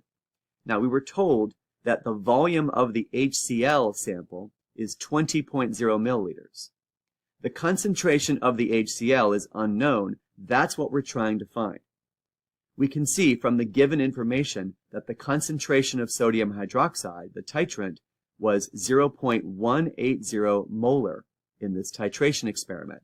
And based on that rapid change in pH, we can tell along the x-axis that it took 30 milliliters of sodium hydroxide, the titrant, to reach the equivalence point. So now we have to solve for the concentration of hydrochloric acid. Remember, volume times molarity equals moles. So for the solution that we know the molarity of, that would be the sodium hydroxide, volume, so that would be 30 milliliters or 0.03 liters, times molarity, so 0.180 moles of sodium hydroxide per liter, that gives us moles. And if we do that calculation, we get 0.00540 moles of sodium hydroxide. Of course, it's the hydrochloric acid that we are interested in. So how do we connect the sodium hydroxide to the hydrochloric acid? Well, as you probably know, this reaction takes place in a 1-to-1 mole ratio between the reactants. In other words, for every 1 mole of sodium hydroxide that reacts, 1 mole of HCl also reacts. So based on that 1-to-1 mole ratio, then the number of moles of hydrochloric acid is that same value, 0.00540 moles of hydrochloric acid. And now that we know both the moles of HCl and the volume, we can calculate the molarity. So the concentration would be moles divided by liters. 20 milliliters is 0.02 liters. So our final calculation for molarity is 0.00540 moles of HCl divided by the volume, 0.02 liters. And so we get an answer of 0.270 moles per liter. So that is our answer to part A. Now, before I move on to the next part of this question, I want to show you another way to calculate the concentration of the acid. So you may recall in an earlier video when I was talking about solutions and dilutions and creating a solution, there's this equation that I have presented in Unit 3 on solutions. This is called the dilution equation, where M, molarity, times volume for the concentrated solution is equal to m, the molarity, times the volume of the dilute solution. So there's a similar relationship here in that molarity times volume equals moles. And so if there is a 1-to-1 mole ratio in the stoichiometry for the chemical reaction in an acid-base reaction, that means that the moles of acid are equal to the moles of base for this 1-to-1 mole ratio. So I've modified the dilution equation slightly. I still have molarity times volume equals molarity times volume, but now you can see the subscripts are acid and base. So the molarity of the acid times the volume of the acid will equal the molarity of the base times the volume of the base. Now this only works if there is a 1-to-1 mole ratio between the acid and the base according to the stoichiometry of the equation. Let's go ahead and plug in the things that we know and pretend for just a moment that we don't know the molarity of the acid. So we don't know the molarity of the acid, but the volume is 20 milliliters. We know the molarity of the base is 0.180 moles per liter, and the volume of the base that was required to reach the equivalence point is 30 milliliters. As long as the volume is in the same unit, it does not have to be in liters. It will be consistent on both sides of the equation, and the proportion will still work. So as long as the volume is either in both milliliters or both liters, then the math will work out. So if we solve for the molarity of the acid, we should get 0.270. It's going to be 0.180 times 30 divided by 20. And when you do that math, you do get a molarity of 0.270 moles per liter. So use this equation, m times v equals m times v, for an acid-base titration or an acid-base experiment. As long as there is a 1-to-1 mole ratio between the acid and the base, then this equation is another way to calculate the unknown quantity. All right, now let's take a look at the next part, which is to draw a titration curve. So here on the left side of this slide is the original titration curve, in which we had 20 milliliters of the HCl solution. And 30 milliliters of the titrant, the sodium hydroxide, was needed to reach the equivalence point. So in part B, it says, accurately sketch the curve on the graph below to represent the expected titration curve if the student titrates not 20, but a 10 milliliter sample of the hydrochloric acid solution. So we're not changing anything about the sodium hydroxide. That concentration is still the same, 0.180, but we have now cut the sample of hydrochloric acid solution in half. So if we have a volume that is half as much, that means it will be half as much in terms of moles, and it will require half as much of the sodium hydroxide. So what's half of 30 is 15. Now what I've done is I've drawn a similar shape of this titration curve. It starts off very low around pH 1, and then there's that rapid rise portion at 15 milliliters now instead of 30, and then it levels off at a high level around 12 or 13. So the important point here is that because half of the HCl was used in this experiment, then only half of the amount needed to reach the equivalence point would be there, so 15 is half of 30. So the rapid rise portion occurs at 15 milliliters of titrant instead of 30. Well, you can already anticipate what's going to happen now in part C of this question. So now we have to draw a titration curve, and again you can see the original titration curve on the left side of this slide, where 30 milliliters of titrant was used initially. What happens if we change the sample of hydrochloric acid to 40 instead of 20? So now we have twice as much volume of hydrochloric acid solution. That means we will need twice as much in terms of the moles of sodium hydroxide to react with it. So instead of 30, it's going to be an equivalence point reached along 60 milliliters along the y-axis. So I kept the pH pretty low, around pH 1, and then eventually that rapid rise in pH would occur at the equivalence point. This time it takes 60 milliliters of the 0.180 molar sodium hydroxide, the titrant, to reach the equivalence point. So hopefully that makes sense that I'm moving the equivalence point along the x-axis because I'm changing the amount of acid that is being titrated. But I'm not changing the fact that the pH still starts off low around pH 1 and then it ends high around pH 12 or 13. All right, this is question 8.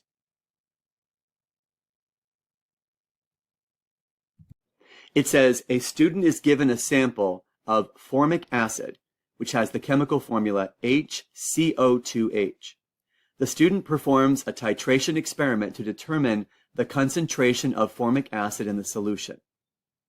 Now we can see along the x-axis that we have the label volume of the titrant, which is 0.20 molar sodium hydroxide added. We can also see that rapid change in pH occurs at a volume of 25 milliliters. So that means it takes 25 milliliters of 0.20 molar sodium hydroxide to reach the equivalence point in this titration. Now you might not be sure about the formula of formic acid, HCO2H. Let me tell you that even though there are 2 hydrogens that are present in that formula, only one of those hydrogens is lost as an H plus ion, and this is a weak acid.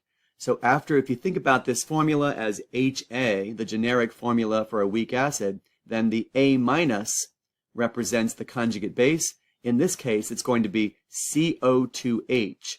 That's going to be the negative ion. That's called formate. So here is the balanced equation between formic acid and sodium hydroxide. It's a 1-to-1 mole ratio between the weak acid and the strong base. So on the left, we have the formic acid. We also have the formula for sodium hydroxide. And then when the H plus from the formic acid is transferred to the hydroxide ion, we get water. And then the other compound is the ionic compound, sodium formate, which is NaCO2H. So again, the most important feature of the stoichiometry is that 1-to-1 mole ratio. So that means that at the equivalence point, the number of moles of formic acid is equal to the number of moles of titrant, the sodium hydroxide. All right, so here is part A of this question. The student titrates a 50.0 milliliter sample of the formic acid solution with 0.20 molar sodium hydroxide. Based on the titration curve above, the concentration of the formic acid in the solution is, now remember that there was that shortcut equation that I gave you, which you can use when you have a 1-to-1 mole ratio between the acid and the base in your balanced equation. So here's that shortcut equation that looks like this. M times V, so molarity times volume for the acid, is equal to M times V, molarity times volume for the base. And as long as the volume is in the same unit, it doesn't necessarily have to be in liters, it could also be in milliliters. Just be consistent with your units of volume on both sides of the equation. So the only thing that we don't know is the molarity of the acid. The volume of the acid was given in part A, that's 50 milliliters. The molarity of the base is also given, that's 0.20 moles per liter. And the volume of the base required to reach the equivalence point we can see from the titration curve, that's 25 milliliters. So, volume of acid, 50 milliliters, molarity of base, 0.20 moles per liter, and volume of base required to reach the equivalence point, 25 milliliters. So this is a pretty simple mathematical calculation. 0.2 times 25 divided by 50, and that works out to be 0.1 moles per liter. So you can kind of think of it like this, in that 25 milliliters is half of 50. And that means that the concentration of the acid is half as much as the concentration of the base. All right, we've done the math. We've calculated the concentration of the acid. Now we have a question about the Ka. It says that after 12.5 milliliters of the titrant has been added, and you can see that dot in the point on the curve that represents the half equivalence point. That's the point at which the pH is equal to the pKa. So because 12.5 is half of 25, that means that after 12.5 milliliters of the titrant was added, we are at the half equivalence point in the titration. They say the pH of the reaction mixture is 3.75, so the pKa is 3.75. Use this information to calculate the value of Ka. So the opposite of the negative log is 10 to the minus. So if the pKa is 3.75, and that's the negative log of the Ka, then the Ka is 10 to the minus 3.75. And that works out to be 1.8 times 10 to the negative 4. So 1.8 times 10 to the negative 4, that is the value of Ka for formic acid. Now you recall in question 7, you had to draw some titration curves. We're going to do a similar thing here in question 8. But in question 7, what I had done is I had changed the volume of the analyte, the hydrochloric acid solution that was being titrated. Here, what I'm going to change in question 8 is not the volume of the analyte, I'm going to change the concentration of the titrant. So look at the difference between the original titration curve and what we're about to sketch in part C.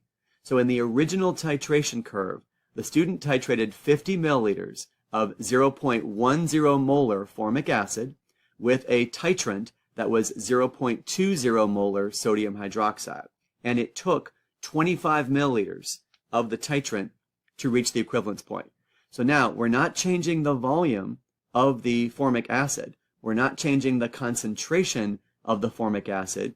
What we're changing is the concentration of the titrant. And how did we change it? Well, it was 0.20 molar. Now it is 0.10 molar. So think about what would happen to this titration curve if the titrant was half as concentrated. The concentration is half as much. If it's more dilute, if it's less concentrated, it's going to take more of the titrant, as in a greater volume, to reach the equivalence point. So since our concentration of the sodium hydroxide was cut in half, it's going to take twice as much of the volume to reach the equivalence point. So what's twice as much of 25? That would be 50. So what I've done is I've drawn a titration curve that starts off pretty low, around pH 2, just like the original, and then there's that dot at 25 milliliters. That dot represents the half equivalence point, since 25 is half of 50. So the features here are that the equivalence point is now 50 milliliters instead of 25 because our sodium hydroxide is half as much in terms of the concentration. So it takes 50 milliliters of 0.1 molar sodium hydroxide to reach the equivalence point, and then at the halfway point, at the half equivalence point, the pH should still equal the pKa, which is 3.75. So I put that same dot there to show you that the location of the half equivalence point is at a pH of 3.75. Now let's move on to part D. We have to sketch a different titration curve. So now we have to see what happens if the concentration of the titrant, the sodium hydroxide, has been doubled. So instead of cutting the concentration of sodium hydroxide in half, now we're going to double the concentration of sodium hydroxide. That means that the equivalence point will be reached even more quickly. So instead of taking a larger volume, it's now going to take a smaller volume. So instead of 25 milliliters, the equivalence point should be reached in half the volume. So now instead of 25 milliliters, you can see that the titration has reached the equivalence point at 12.5 milliliters. So because I doubled the concentration of sodium hydroxide, I'm going to reach the equivalence point with a smaller volume. So half the volume of 25 is 12.5.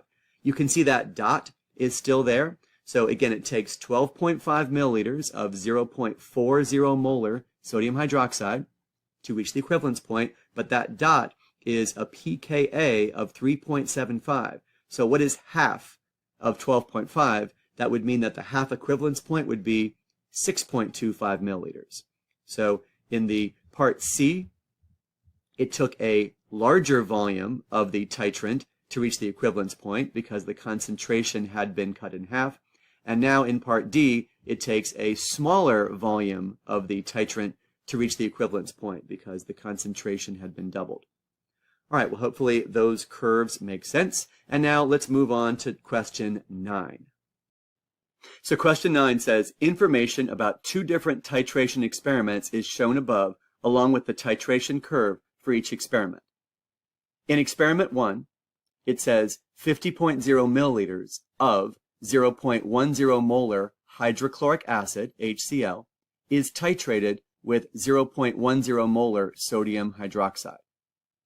In experiment 2, it says 50.0 milliliters of 0.10 molar potassium hydroxide is titrated with a solution of 0.10 molar nitric acid, HNO3. So experiment 1 starts with a strong acid, hydrochloric acid, and it's being titrated with a strong base, sodium hydroxide.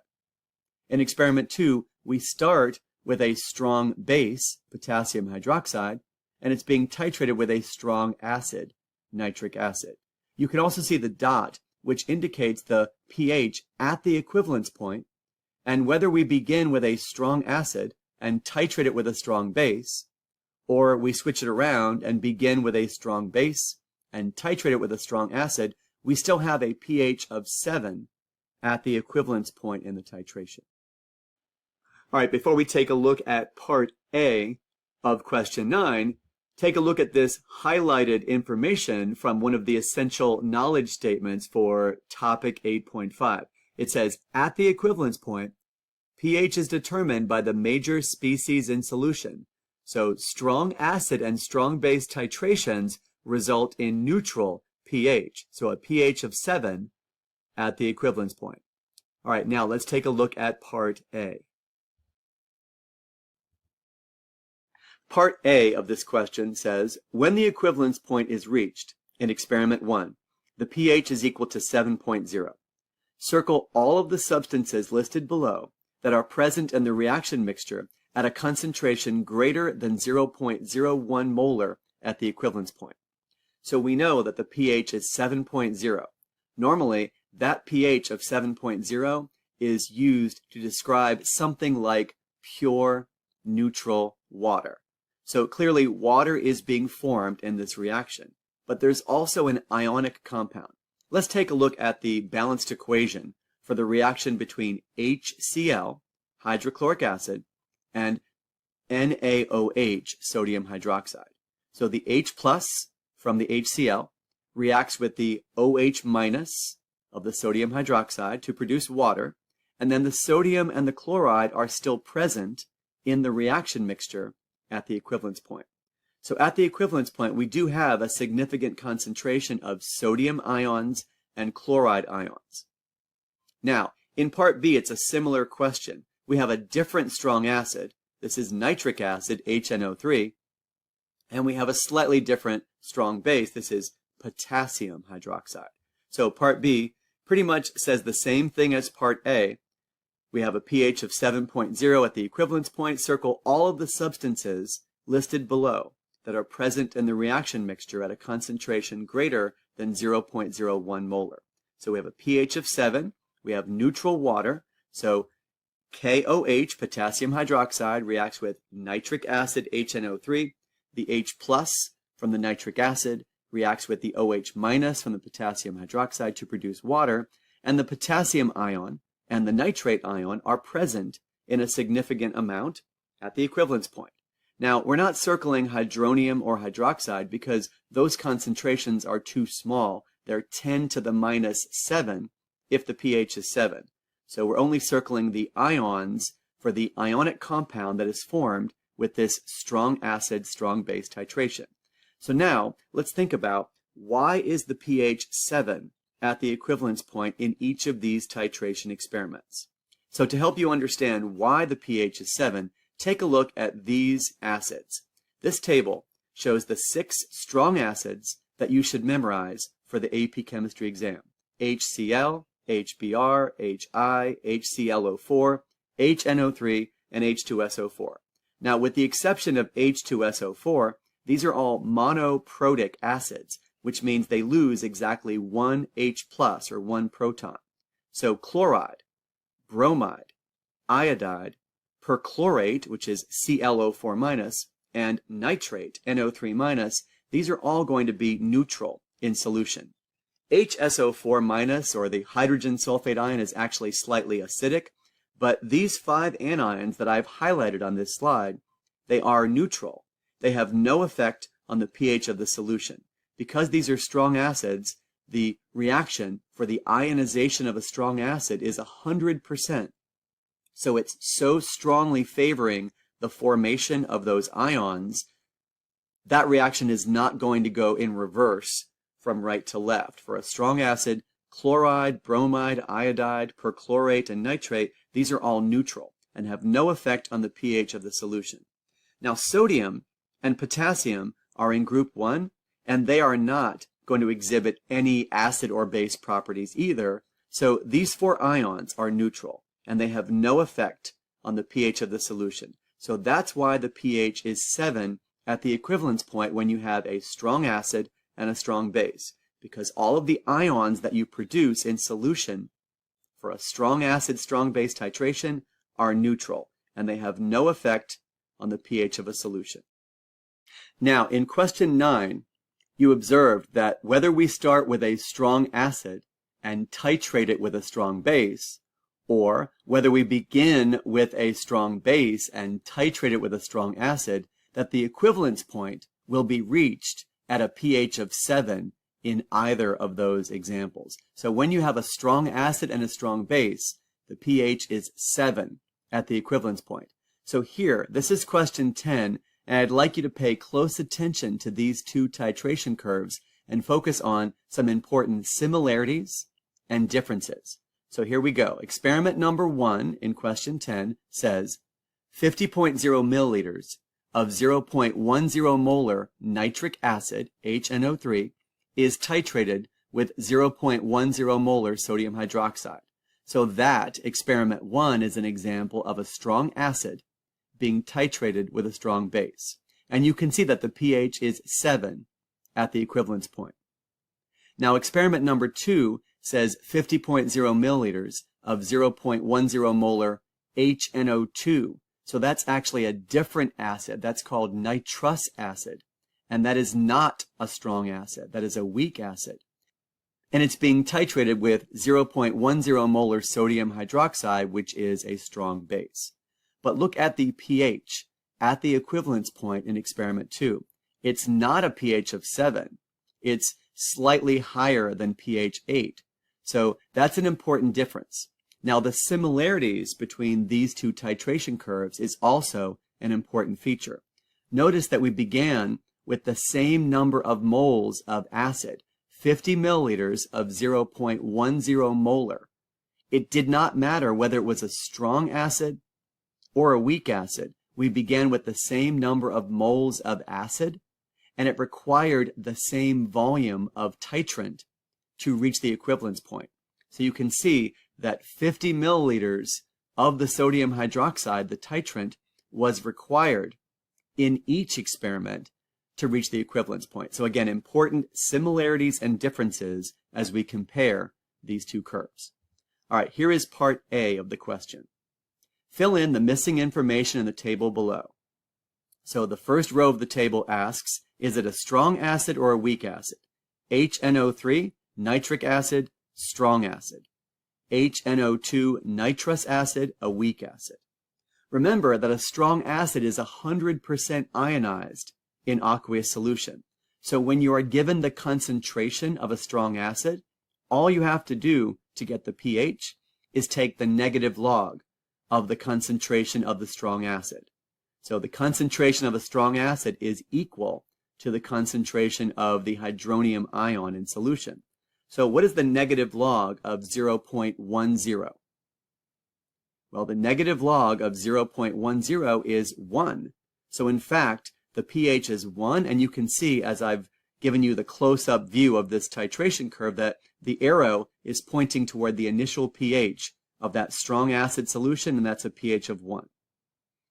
It also goes on to say in the table that the pH at the half equivalence point is given to you. It's 1.48 for the strong acid titration curve, and it's 3.41 for the weak acid titration curve. Now, there's one more number to fill in, and that's the pH at the equivalence point, which we can see is a pH of 7 for that strong acid titration. And the pH at the equivalence point for the weak acid titration is 8.05. So now that we've answered part A, again, important similarities and differences, let's focus on part B, and we're looking at the weak acid.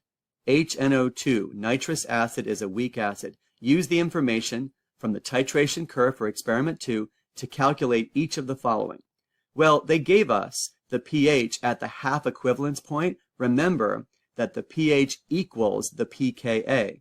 At the half equivalence point, in a weak acid, strong base titration. So 3.41 is the negative log of the Ka for nitrous acid. The opposite of negative log is 10 to the minus something. So the Ka for nitrous acid would be calculated as follows. 10 to the minus 3.41, that would be 3.9 times 10 to the negative 4. That is equal to the Ka for nitrous acid. So remember, the pH is equal to the pKa at the half equivalence point in a weak acid strong base titration. Now, before we take a look at part C of question 10, focus your attention on the equivalence point in these two experiments. So in experiment 1, it was a strong acid, HNO3, being titrated with a strong base, NaOH, and the pH was 7 at the equivalence point. But in experiment number 2, it was a weak acid, HNO2, being titrated with a strong base, sodium hydroxide. And the pH at the equivalence point was not 7, it was actually higher than 7, it was around 8. So take a look at this highlighted information from one of the essential knowledge statements for topic 8.5.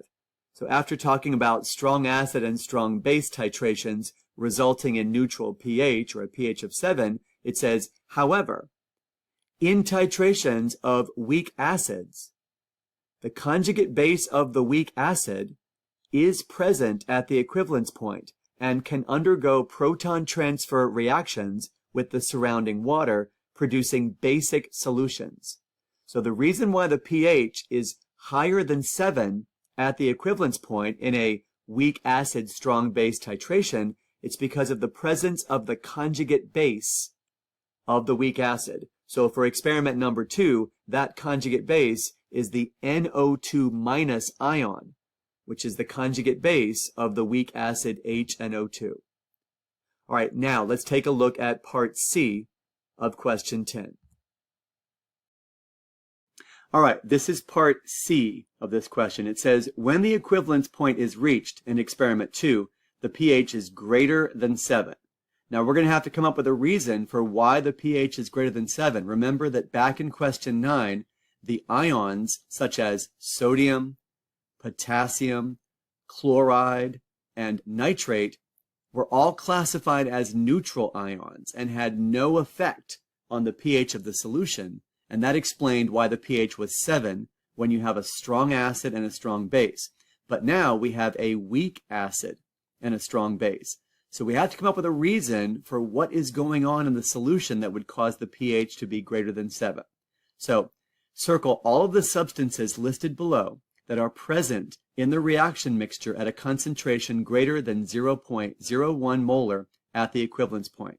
You can see the balanced chemical equation between nitrous acid and sodium hydroxide. It produces water and sodium nitrite, or NaNO2. So the ions that are present in the solution are the sodium ions and the nitrite ions, NO2-. We're not going to circle either hydroxide or hydronium because those concentrations are much smaller than 0.01 molar.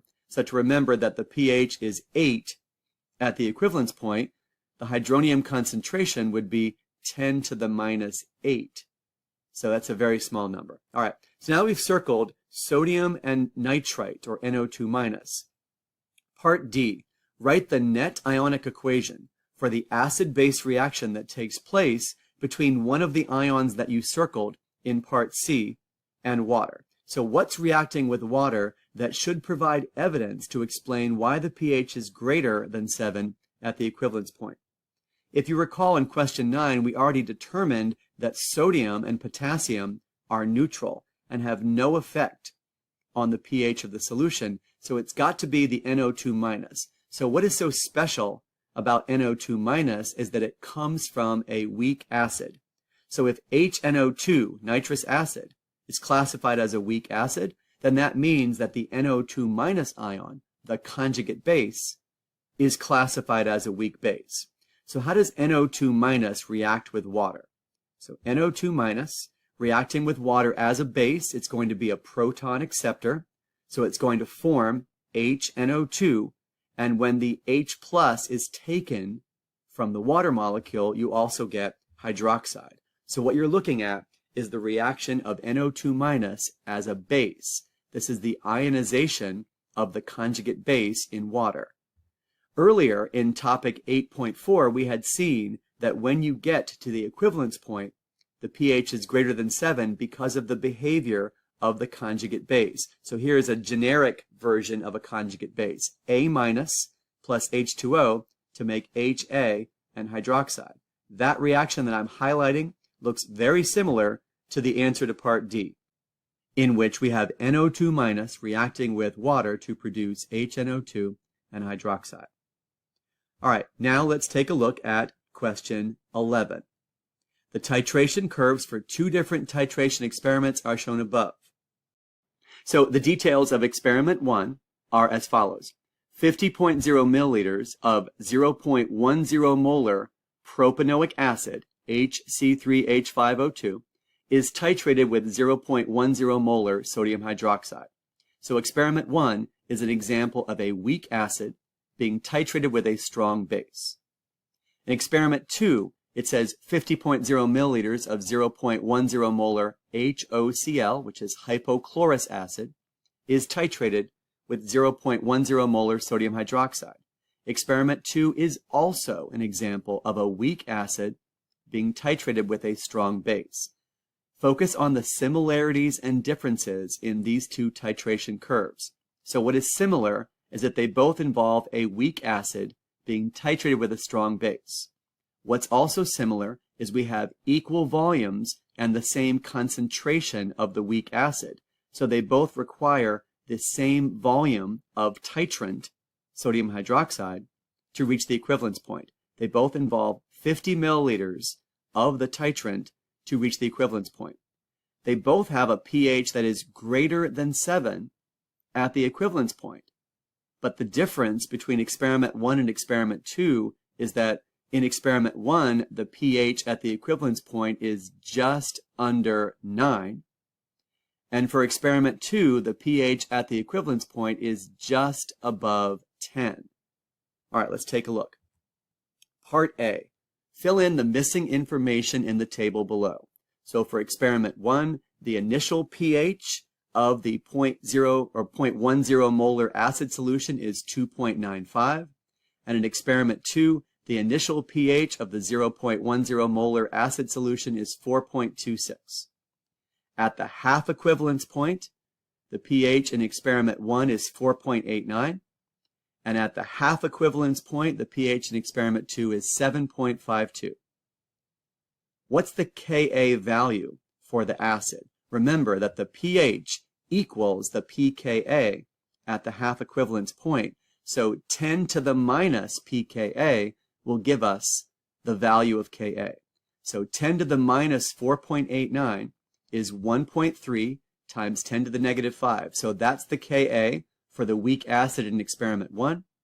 And 10 to the minus 7.52 gives us a value of 3.0 times 10 to the negative 8. That's the Ka for the weak acid in experiment 2. The pH at the equivalence point is approximately 8.9 in experiment 1. And the pH at the equivalence point is approximately 10.1 in experiment 2. Just looking at the little dot there at the rapid rise in pH at the equivalence point, which occurs when 50 milliliters of the titrant is added. Okay, now that we've answered part A, let's take a look at part B. For each experiment, write the net ionic equation for the acid-base reaction that occurs in the reaction mixture that helps to explain why the pH is greater than 7 at the equivalence point. Remember, it's the presence of the conjugate base at the equivalence point that explains why the pH is greater than 7. So what's the conjugate base of HC3H5O2? If you take off the first H, then you end up with the negative 1 ion. So C3H5O2 minus, that is the conjugate base. And it reacts with water to produce the original acid, the HC3H5O2, but it also produces hydroxide. So when a proton is transferred from a water molecule to the conjugate base, you form a molecule of the original weak acid, but you also form hydroxide. And that would explain that the hydroxide ion formation is why the pH is greater than 7. So it's acting like a base. Now for HOCl, take off that H and you get the OCl minus ion. And that would be reacting with water to produce HOCl and the hydroxide ion. So we're seeing the conjugate base reacting with water to produce the original weak acid, but also hydroxide ions. This explains why the pH is greater than 7 at the equivalence point. It's the behavior of the conjugate base. All right, part C. Comparing these two titration curves, we can see that the pH at the equivalence point in the HOCl titration, which was approximately 10, is higher than the pH at the equivalence point for the HC3H5O2 titration, which was approximately pH 9. So this observation can be explained because HOCl is A, and if you're not sure what kind of acid it is, go back and look at those Ka values. 3.0 times 10 to the negative 8 is smaller than 1.3 times 10 to the negative 5. That makes HOCl the weaker acid. And if you have a weaker acid, then you're going to have a stronger conjugate base. Because remember that Ka and Kb are multiplied together to give you a constant Kw, or 1 times 10 to the negative 14. So the higher the Ka, the smaller the Kb, and vice versa. So if I have a smaller Ka, I have a larger Kb. So OCl minus, which comes from the weaker acid, is the stronger base. And that explains why the pH is higher in the HOCl titration curve. All right, this is question 12. Information about two different acids, HClO2 and HClO3, is listed in the table above. So for the first acid, HClO2, the pKa value is 2.0, and that gives us a Ka value of 1 times 10 to the negative 2. Now for the other acid, HClO3, the pKa is actually negative 2.7, and it gives us a larger Ka value of 5 times 10 to the 2. So we have a much larger Ka for the second acid, HClO3. It's around 500, whereas the first acid, the Ka is around 0.01. So what does a larger Ka value mean in terms of the relative strength of the acid? Part A, which acid is the stronger acid? Justify your answer. It's going to be the acid that has the larger Ka value. So a larger Ka means a greater extent of ionization in aqueous solution. So the HClO3, we know it's the stronger acid because it has a larger Ka value. Okay, this is part B of the question. It says the details of two titration experiments are shown above. They're very similar to each other. Let's take a look at the details. Experiment 1, 50.0 milliliters of 0.10 molar HClO2. That's the weaker acid. And it's titrated with 0.10 molar sodium hydroxide. And in experiment 2, we have 50.0 milliliters of 0.10 molar HClO3. That's the stronger acid. It's also titrated with 0.10 molar sodium hydroxide. So same volume, same concentration of acid, same titrant, same concentration of titrant. The only difference between experiment 1 and experiment 2 is the relative strength of that acid. So we know from part A that the HClO3 is the stronger acid because it has the larger Ka value. So to answer part B, this is very similar to question 11 part C. Remember that we had discovered that since HOCl in that example was the weaker acid, its conjugate base, OCl minus, was the stronger base. We have a similar situation here in number 12 part B. So the weaker the acid, the stronger the conjugate base is. Remember, there's that inverse relationship between the Ka and the Kb. So the smaller the Ka, the larger the Kb for the conjugate base. So here's the answer to part B. The titration of HClO2, which is the weaker acid in experiment 1, should have a higher pH at the equivalence point. Since HClO2 is a weaker acid, then the ClO2 minus should be the stronger base, and that would cause a higher pH at the equivalence point. All right, now this is part C. We have a student making a claim. A student makes the claim that when equal volumes of 0.10 molar HClO2, again, that's the weaker acid, and 0.10 molar HClO3, again, that's the stronger acid, when these are titrated with 0.10 molar sodium hydroxide, the student claims that the HClO3 solution, which is the stronger acid, should require a greater volume of sodium hydroxide to reach the equivalence point. This is a very common misconception. It's not about the relative strength of the acid, it's about the total number of moles of that acid, no matter whether it's strong or weak. So we're going to disagree with the student's claim. And the reason why is it's not about the strength of the acid. Since these two solutions have the same volume and the same concentration, they have the same number of moles. So 1 mole of a monoprotic acid, HA, requires 1 mole of sodium hydroxide to react completely with it. It does not matter if the monoprotic acid HA is strong or weak. Therefore, equal volumes of 0.10 molar HClO2 and 0.10 molar HClO3 should require the same volume of sodium hydroxide to reach the equivalence point. And if you want to see a similar example to this situation, go back and take a look at this question earlier in your packet. If you recall, earlier in the video, this is question 10. Look at this side-by-side comparison. On the left, a strong acid is titrated with a strong base. And on the right, a weak acid is titrated with a strong base, but we have equal volumes of acid, same concentration of acid, and as you can see, they both require 50 milliliters of the sodium hydroxide to reach the equivalence point. It does not matter whether the acid is strong or weak. So hopefully that answer makes sense. If you have equal volumes and the same concentration of acid, no matter what the strength of the acid, it's going to require the same volume of the titrant to reach the equivalence point. So the answer to number 12, part C, is emphasized in this particular essential knowledge statement that I'm highlighting on this slide. It says, at the equivalence point for titrations of monoprotic acids or bases, the number of moles of titrant added is equal to the number of moles of analyte originally present.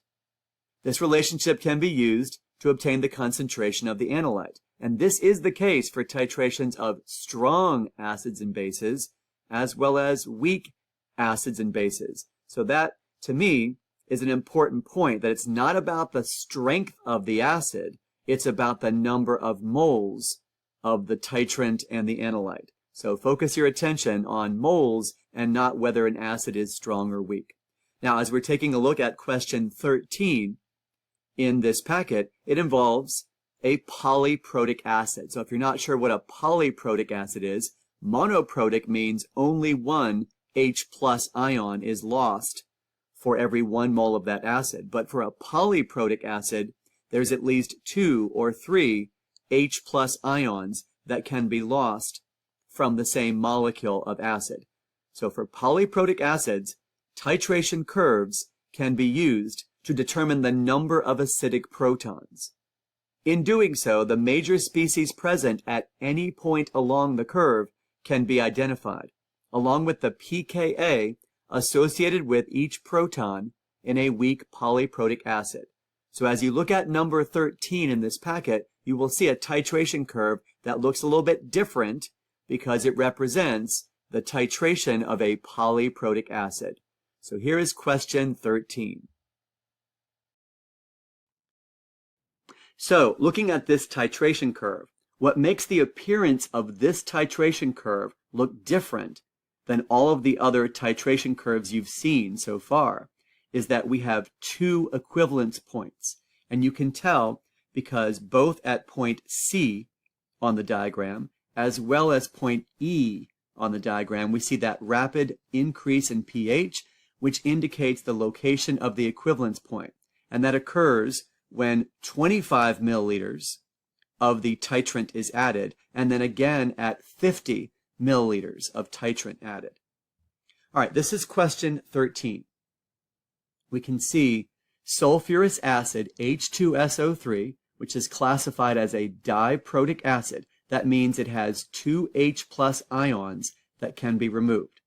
So the first H plus ion that is removed changes H2SO3 into the ion HSO3 minus. That's the first ionization. Then the HSO3 minus ion loses another H plus to produce the SO3 2 minus ion. That's the second ionization. So we have a Ka1 for the first ionization, and we have a Ka2 for the second ionization.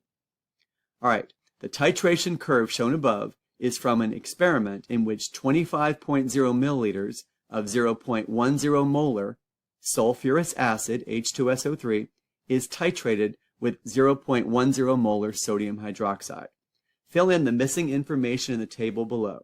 So at point A, the substance present in solution at the highest concentration is at the very beginning of the titration, before any of the base is added, and that would be H2SO3. So that is the dominant species in solution at the very beginning. Then we go past the half equivalence point, which is point B, to the first equivalence point, which occurs at point C after 25 milliliters of titrant is added. So once the H2SO3 loses one H plus ion, the dominant species in solution should be HSO3 minus. But we're not done yet. We still have another H plus ion to remove. So we go through the half equivalence point, or the second half equivalence point at point D, and we come to the second equivalence point. And now when the second H plus ion is removed, we get SO3 2 minus. That would be the dominant species present in solution at that second equivalence point. So the answer to A is H2SO3, and then at the first equivalence point it would be HSO3 minus, and at the second equivalence point it would be SO3 2 minus. Now, question 13 was the last question to answer in this packet, but before I end the video, I want to show you these two sets of particulate diagrams. The first set involves a weak acid, strong base titration. So here you can see we have a titration curve, and the particle diagrams that follow on the next slides display representative samples of the reaction mixture at points A through F in the titration. So the symbols you're looking at are symbols for either the weak acid, or the conjugate base, or the sodium ion, or the hydroxide ion. Let's start at point A in the titration. So here at point A in the titration, this is before any of the strong base is added. I'm showing in this particle diagram 6 molecules of the weak acid. So we have a sample of a weak acid, and because I'm only showing you 6 molecules and not 50 or 100, I can't show you the partial ionization of a weak acid because the number of particles is so small. Perhaps it's only 1% or 5% ionized. I would have to show you maybe 50 or 100 molecules to indicate that partial ionization. So because you're only seeing 6 molecules of the weak acid, I'm going to represent them as molecules so that none of these have been ionized.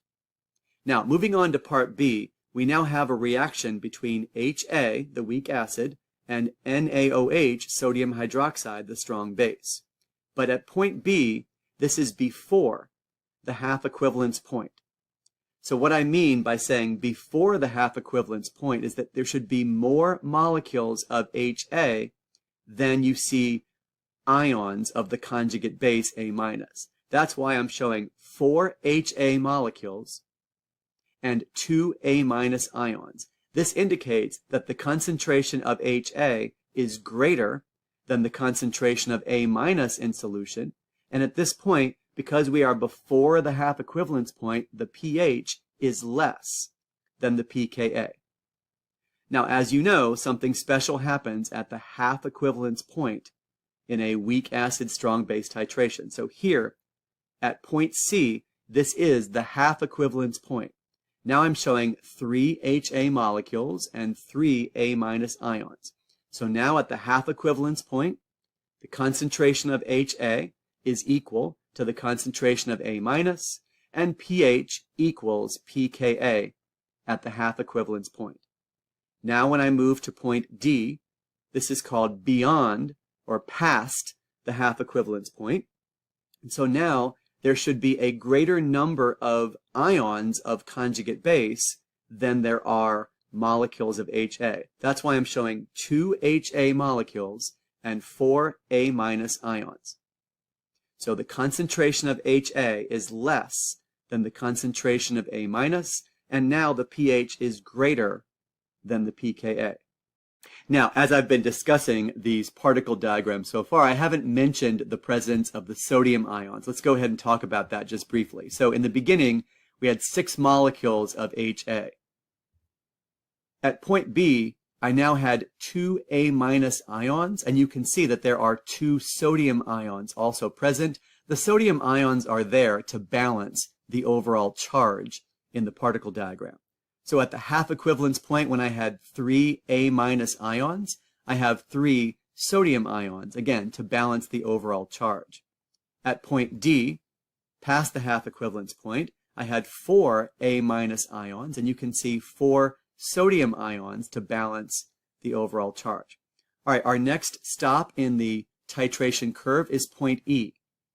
At point E, we have finally arrived at the equivalence point, in which all of the molecules of HA have been converted into A minus, so the conjugate base. So we began with 6 molecules of HA at the very beginning, and now we have 6 A minus ions.